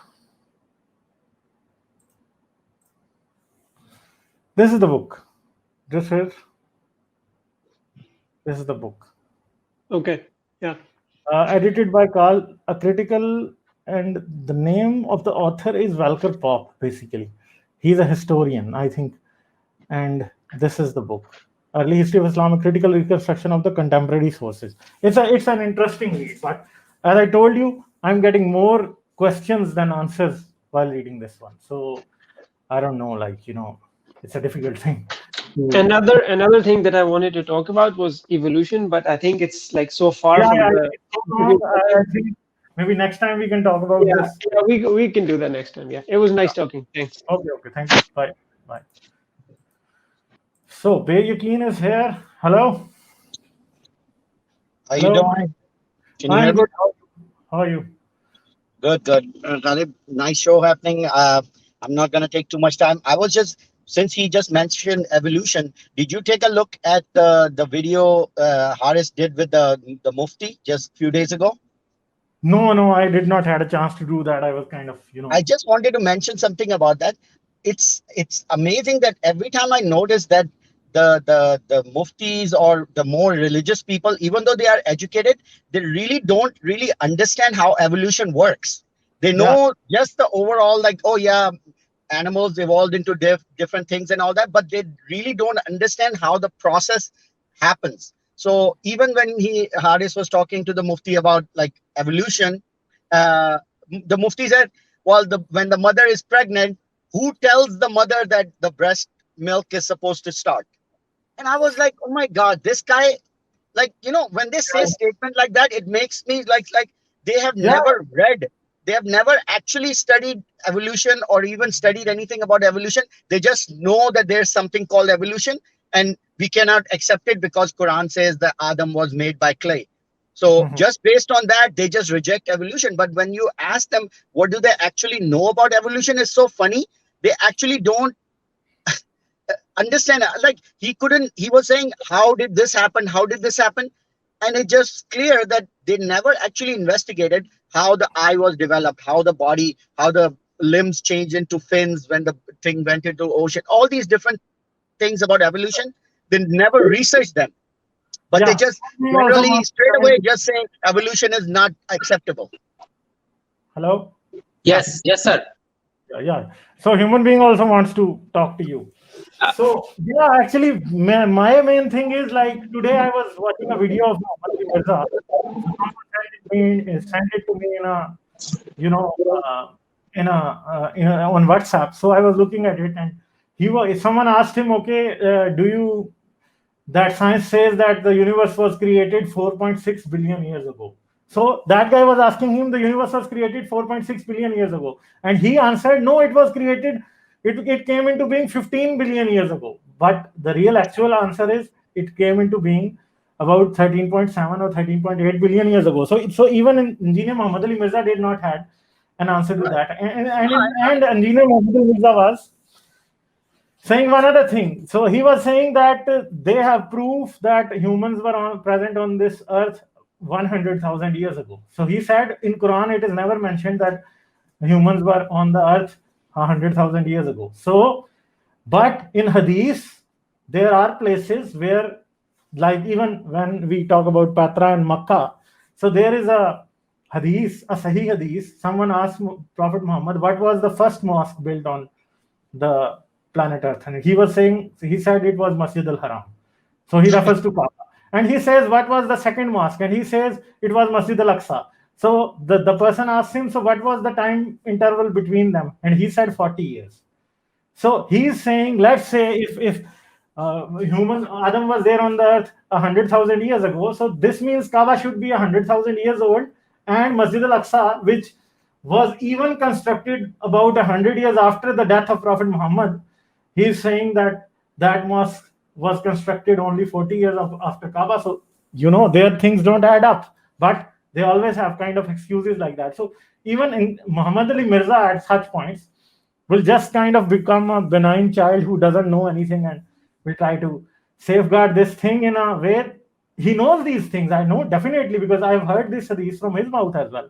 But he just totally kind of forgot at that point because they don't want to say things in a critical light. So when they have no answer, they would say, no, it is not written in Quran and Hadith. He has a new video 3 days ago talking about evolution. And now, because there's so much evidence and so many Muslims are now believing evolution, now his story has changed. His story is we can accept evolution as long as we say Allah is doing the evolution. His new story, like before he was like, no evolution, this, that, but now just 2-3 days ago his video came out and his thing is like, there is nothing wrong in accepting evolution as long as you add that little caveat that Allah did the evolution. Like if this changed to this, Allah made this thing change to this. As long as you say Allah made it happen that way, we can accept it, no problem. Which is like, doesn't make any, like, that's like putting a band-aid on the situation. You know, it doesn't make sense when they try to fix issues like that. And slowly, as more and more people are like Muslims are educating, they have to deal with all of these issues. Yeah. So human being is also there. What do you have to say? Yeah. I want to just add, thank you for taking me, Ghalib, again. Bayaqeen mentioned about evolution and breastfeeding. I was talking to CC. You know, women have more knowledge about it. They know deeply. After the stream was over, CC said, Mufti is totally wrong because not every woman get milk on, birth. Because it means if God is doing, so why he's not fair with every woman? Lots of women have real problem in feeding because the milk is not produced.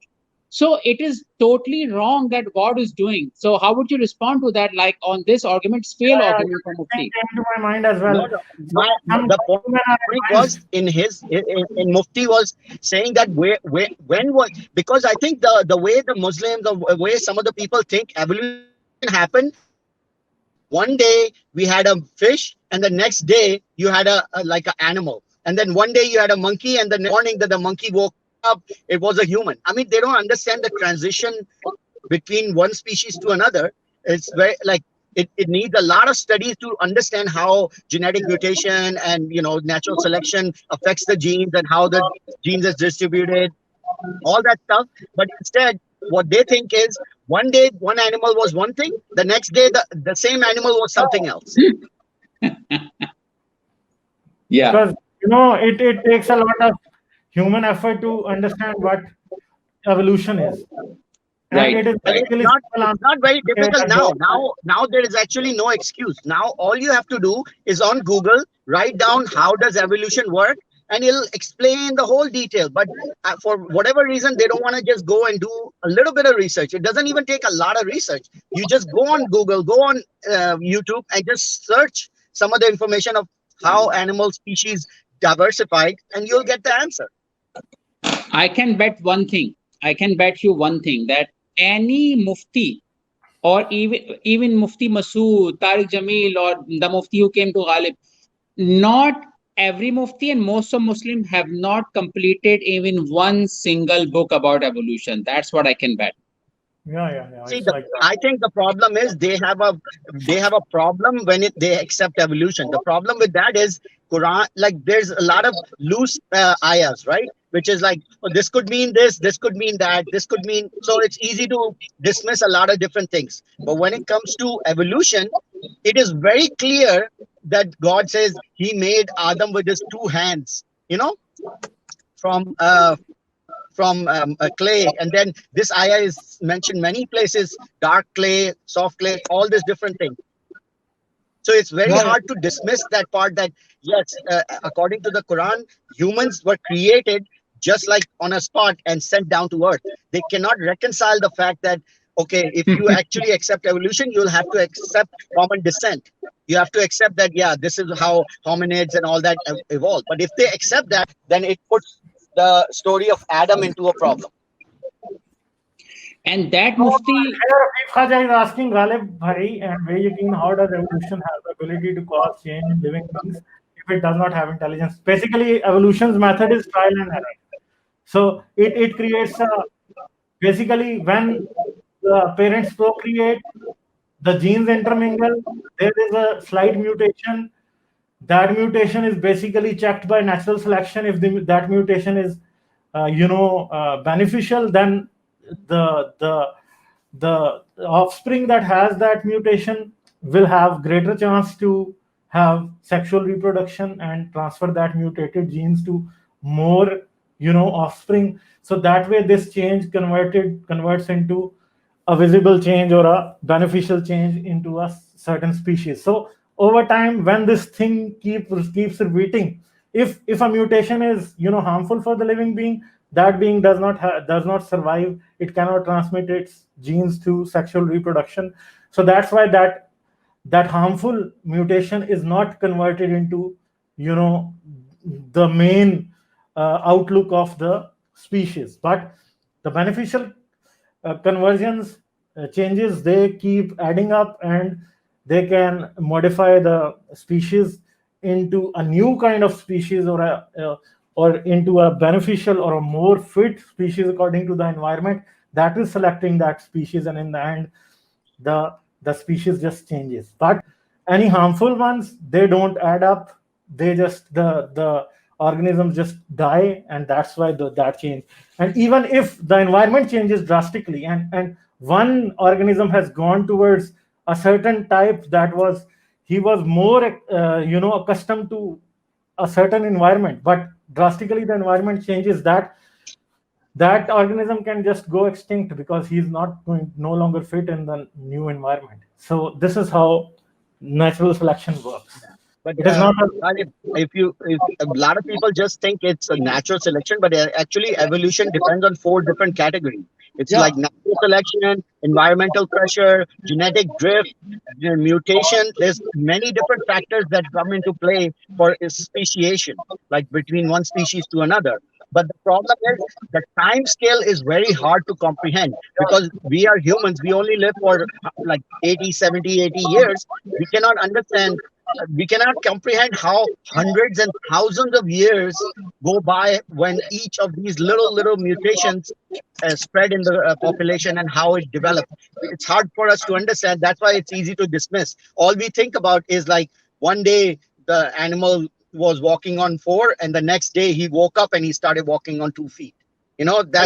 That's generally what I see whenever they talk about evolution. It's like, how can we come from monkeys? Monkeys are like that. We are from the, it's just very, very sad to see that people just don't do a little bit of effort and just search for these things. That way you can get a better idea. And even when you want to argue with somebody, you have proper information to argue with instead of saying silly things like, Allah made the mutation happen. Allah made the genetic thing happen. Like, no, it's based on natural selection. It's a natural progression. Okay, so I will leave now. Thank you, Bayagin. I'm really, at the end of this thing now, and there are people that I would talk with, and then I'll end. Human being, you want to say anything? No, it's fine. Just I want to bring one interesting. That Mufti just brought the new word that al-bari means evolver. So they keep changing the meaning of Arabic according to their situation. I was listening to it. I was like, what? So that's it. Okay, then I'll leave now. Okay, thank you. Thank you, Ghalib. Really appreciate your effort. You're doing a great job. That's why your videos are being attacked in Pakistan and India. The more good work you do, the more you'll see they'll try to attack you. Yeah, I know. Because these people are they think they can, they can stop the sea with a viper. This is what they are trying to do. It is not going to. Okay. The more you try to hide the truth, the more people want to know the truth. Okay, I would encourage you people to just subscribe to Human Being and Bayagin. I am going to add the Bayagin channel into my featured channels as well. I haven't done so till now, but I will do it. I'll remember it and do it this time, because last time I was also thinking of that. So you can have a look at Human Beings channel from here. I wouldn't be able to show you here right now because I'm kind of in a hurry now. So see you guys. Okay, thank you. Thank you very much, Ghalib. Take care. Bye. If you both will be kind enough to add your channels in the chat here, that would be a good thing. Okay, so Doba Boy is here. Hello. Sir, how are you? I'm good. How are you? So I'm tomorrow fine, sir. Stream on your channel. Yes, sir. Yeah. So can you sir, first, sorry, sir. Can you tell them what we are going to have this stream about? Sir, the stream will be about atheist versus Islam. Okay. The kind words of Ghalib Kamal and Ghalib Kamal will be like a cowboy against all the muftis and Maulanas and some kind of chamchas from No, you know, there are Riyasat-e-Madina. cowboys in the world as well, so I don't want to be a cowboy, so I want to be just myself there. So, what else do you want to talk about? So first of all, I'm really very sorry for my bad English, which is limited to Inshallah boys played well. You're doing fine, don't worry. There is no shame in speaking, you know, this is not your mother tongue, so there's no shame in speaking broken English, so don't worry. So, yeah. Thank you, sir. I would like to ask you, sir, that in Hinduism said that your karma is behind your every success and any bad thing happen with you. But when we talk about Islam, Prophet Muhammad, Usman, Ali, Hassan, Hussein, they all were murdered by Muslims.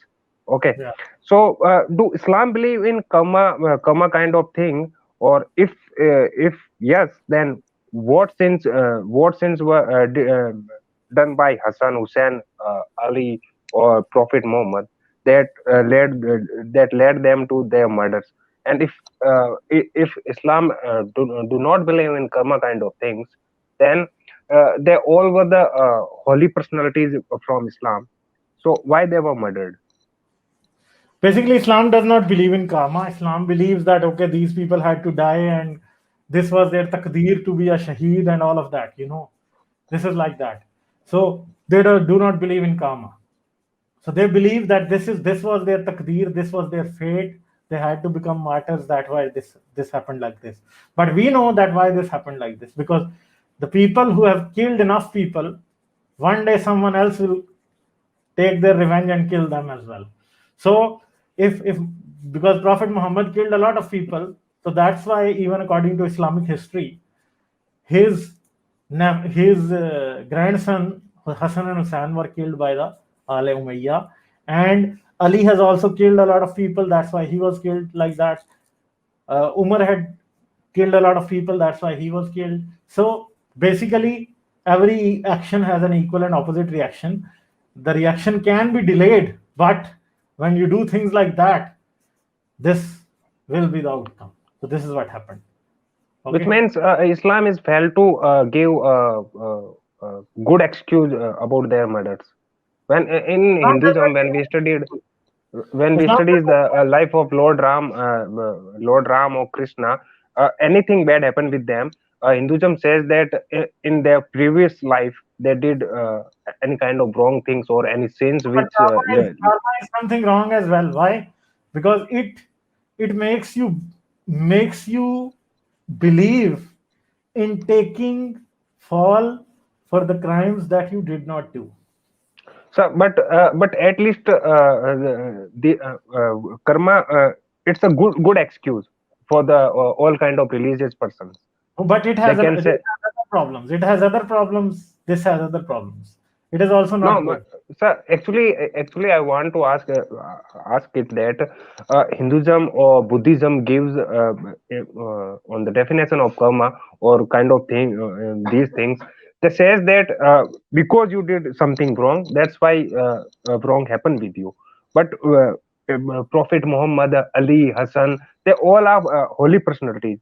And in a religion or a cult, if your Prophet Paigambar Sahab were murdered by a woman, so basically Islam is failing here to give a right excuse or any good reason about behind their murders or their killings. It is difficult to explain to people who have come from the Oriental religions because they see everything in the light of karma, but it is not like that. So Muslims don't get confused about it. Okay, our Prophet did everything right, so why was he murdered? Because it is not like that. Okay, I'll leave now. Tomorrow we are going to have this stream on your channel. So anyone who hasn't subscribed Doba Boy's channel, go and search Doba Boy, and tomorrow I'm going to be there talking with him. Okay, sir. Bye. Good night, sir. Good night. Okay, so वक्त कम है, मुकाबला सख्त है. Mehta is here. Hello. Okay, Hello. you are the real Mehta. Hi. Hi, how are you? Yes, I am a real So I could see your Good, picture for thanks. a little while, so I I was am in thinking awe. of maybe I'm going to see another one. I have Yeah. no. Well, people have called me D-head before, so maybe uh, Yeah. I'm in awe, right? I had Doba Boy. I'm a big fan of you, Doba Boy. If you're watching this, I watch your videos all the time, just like Ghalib Bhai's. And hello to Mrs. Ghalib as well. I have a question, right? This is. And maybe I should ask this question to a Maulvi or a scholar, as one of my friends recommended me when I shared one of your videos. Yeah. And that friend of mine said, I'm not going to listen to these guys because they are not scholars of the deen.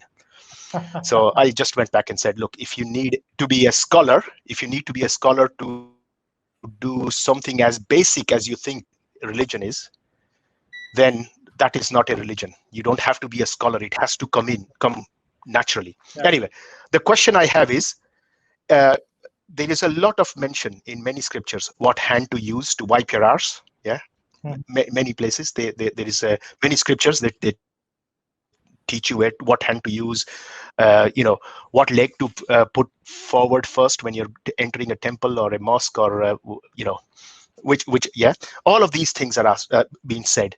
But does any of the scriptures say that hold your wife's hand when she's giving birth to your kid? No. Does it say in any of the scriptures? No. That have you seen it? No? Okay. I'll tell you why I'm asking this question. I've got 2 kids. Yeah. My wife is a tiger. I'm not going to say it out loud because then she'll get a bigger head. But the point is, she's a tiger. She gave birth to 2 kids. She is a trooper. She can, mentally, she is so strong. She's gone through a lot in her life and all that kind of stuff. And obviously I love her and all that kind of stuff. But more importantly, while she was giving birth to our 2 kids, yeah, I was there with her. In the country that I'm in Europe, you're allowed, you're asked, you're actually encouraged now these days. You've been encouraged to go inside the ward or the yeah. So you're right next to her. Yeah, I'm holding her hand. She's squeezing my hand. And I can just imagine the pain that she had gone through. Yeah. And then when my little boy and my little daughter, when they were born, I held them, and I was I was amazed that this is so antenatal or whoever it's amazing. Yes, okay, maybe I did not ask permission. Nana Patekar says, "Kidhar hai? Where is the application form that you have that I filled in, that you bring me to this world?" Yes, the kids don't ask. The kids have never asked you. But the final thing is, if it doesn't say that, this is the basic thing. They talk about all these religions. They talk about being a good human being, family values and all that kind of stuff. Go inside the ward when your wife is or your partner is giving birth to your kid. Maybe after that you will realize that how much some people still don't feel, it still has to be, it still should come from within. But and Sisi and Sultan Salateen, they were talking about these women's menstruation cycles and all that. There's so much pain. They go through a lot of pain. One of the ladies said, people say grow some balls. When someone is acting like a not brave, not brave. Grow some balls. And a lady said, don't talk about balls. Balls are weak. You flick them and the man is in agony. Yeah. Yeah. And one of the lady says, don't talk about balls. Balls are weak. Grow a vagina, because that's strong. It's, and I'm sorry for grossing people out, but it is true. Like, it's not gross. She's gone through so much, and they do go through. And I'm not putting them on a pedestal or anything. All women they make mistakes as well. They're all although she doesn't think that she's ever wrong. My wife is wrong as well from time to time. I just say, yes, dear. Don't have to say it in front of her. So happy wife, happy life. That's the way I look at it. Yeah. That's what Yeah, well, I happy always. wife, happy life. That's the way I look at it. So Okay, I'll just move on. Yeah. yeah. So anyway, tomorrow I'll come back. Yeah, I'll come back. I'll come back tomorrow for the. I'll watch Yeah, that you stream with you Doba you Boy. are Big fan trilingual as again, well. Doba Boy. You can come on. You can come on the English stream. You can come on the Punjabi stream, and you can also come on the Urdu Oh stream. yeah, So I'm a you chameleon as you yeah, get plenty of opportunities. multi-purpose. So no worries. Okay. See you later. Okay. Bye bye. Thank you. Bye. Okay, so I'll have a quick chat with Rishi Agyaani, and then we are going to end. Hello. Hey Ghalib, can you hear me? Hi. How are you? I'm good. How are you? I'm good too. So Ghalib, I think the guy who came, I think he has taken it wrong. The meaning that there's a phrase that Islam was spread by a sword. So I think he has Yeah, mistaken that for a wrong one. sword. The Jihadi. Yeah, he is. I So don't his know thing, that what his problem is. I don't know what his problem is. I think yeah, this is really funny as well. And at once we get a kind of a shocked as well. I think Haris was too, I was too, and even maybe if Rustam Shah saw his thing, he was too. Well, it's too small. yeah, but like Rustam Shah also said about instant oatmeal. He was Yeah. present in all the 4 streams. Yeah. Because last time he came, but now I am kind of a little bit careful because he tried to he downloaded a profile photo of Correctly, yes. Sadhu, and he then entered the room as him. So that I would not kind of get. So but now I know what to do. I'll see. Yeah. Okay, Ghalib. So I think I figured out why people go through this anxiety and stress when they leave religion, and why the people do mental gymnastics. So you might be aware of this magazine called American Scientist. So in American Scientist, I came across an article on cognitive dissonance. Mhm. So cognitive dissonance, what it does, so when your belief systems are not matching up with your actions, you go under stress. So it's a survival like a reaction of your brain to align these two things. And when you are not able to cope with these two things, like your belief system and your actions are not in line with each other, you go under stress and anxiety. So I think and it also depends what's the so most of the people go through this cognitive dissonance, stress and anxiety, depending upon what's how polar apart your beliefs and your actions are. Mhm. Yeah, So this happens. maybe like people who are too ingrained in their own religion, and when they read it properly, and when they find out that this belief system is not is not in line with their actions, or their actions are not in line with what their belief system is, they go through this stress and anxiety period. And also, this is also the reason for the people who do these mental gymnastics and stick to a particular portion of their scriptures. Like you will find there are people, good Muslims who are peaceful Muslims, and they will stick to a particular part of Islamic history or Islamic verses of the Quran. So or when they come across uh, let's say if a person is peaceful and he comes across a violent verse in the Quran, he will try to make sense, and that it's a brain function to do the mental He will try to gymnastics. And justify the violence that Quran subscribes. correct Quran preaches. correct.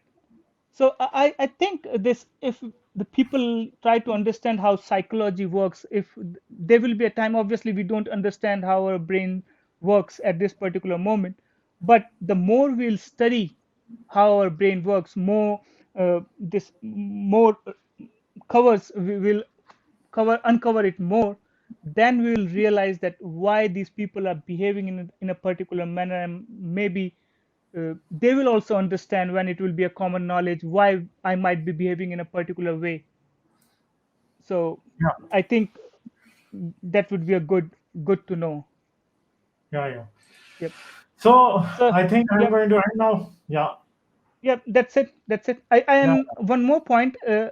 On one hand, these people might be coming on your stream doing all these nasty things, but I think it's a positive way. I'm like quite sure, maybe 5 to 10 years from now, this particular guy would be laughing at himself when he will be a non-believer, and he will be laughing at himself because I think he is going through this cognitive dissonance, and he's not able to. Uh, But why does he have to get his cognitive dissonance out in this way?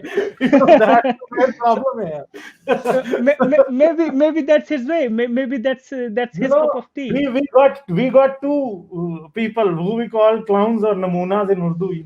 One was Yeah. that who was saying that I am Tahrik al-Labak, and the other one was this who is shoving his thing in our face, trying on every stream.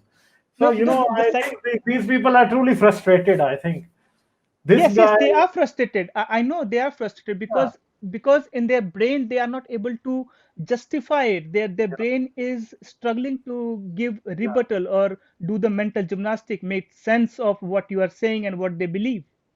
yeah. So maybe there will be a time when his brain will somehow adjust itself, and he will be laughing at himself that Mhm. I used to believe this and I did this to protect. Like I was so childish. Maybe I'm not sure, Oh, but I'm thinking like he be telling his friends, "Oh, I tried to show my dick to Ghalib and Haris," and what would these guys will be like cheering him on, or like what would they be they doing? Like you know, that's the that's the yeah. thing. Like yeah, Okay. so this guy Thank is you, Galib. Have a okay. great Okay, day. thank you. Okay, Bye. bye. Take care. Bye. Okay, so I'm going to end it here. I'm going to make this video. This video will not be there anymore because I have to cut that portion. I think I managed to get him out before that, but still I have to look at it. So it will be just going off after this, and afterwards I'm going to re-upload this after editing that portion. So it is going to take a couple of hours. So if you don't see this video anymore after a while, so don't get worried. It will be back online, and you would be able to go through this video. We had a lot of discussions today. I'll like to thank all the people who sent super chats. My Patreon is there. It just starts from $3. You can support me on Patreon. It will be truly appreciated. I haven't opened memberships for this channel, though I can, but I think I don't want to create a confusion because on the other channel there are YouTube memberships as well and Patreon as well. So I think with this channel I'm only going to say people that you should become patrons. No need for YouTube membership. So this is what I'm doing on this channel. So hopefully on Saturday I'm going to be there with the Urdu stream. Tomorrow I'm doing a stream with Doba Boy. He has some questions for me, and he was saying that you know he was asking me for a little while. I was kind of being lazy as well. I wanted to plan a live stream with Human Being and Bay Yaqeen and Rustam Shah as well, but I'm kind of being lazy. I've also been held back by different things. I've been busy as well. Next monologue will be hopefully by the weekend. It will be there, so or maybe Monday. So let's see. By next monologue, I mean Islam ki Tarikhi Haqiqats, next episode. So let's see what happens. In the meanwhile, thank you for to all of you for contributing in the chat and all the other things. So I'll thank you, and see you next time on Wednesday on the same channel. So if you haven't subscribed, just click that subscribe button, and also uh, click on the bell icon and enable all notifications so you don't miss anything on the channel. Thank you. See you around. Bye bye.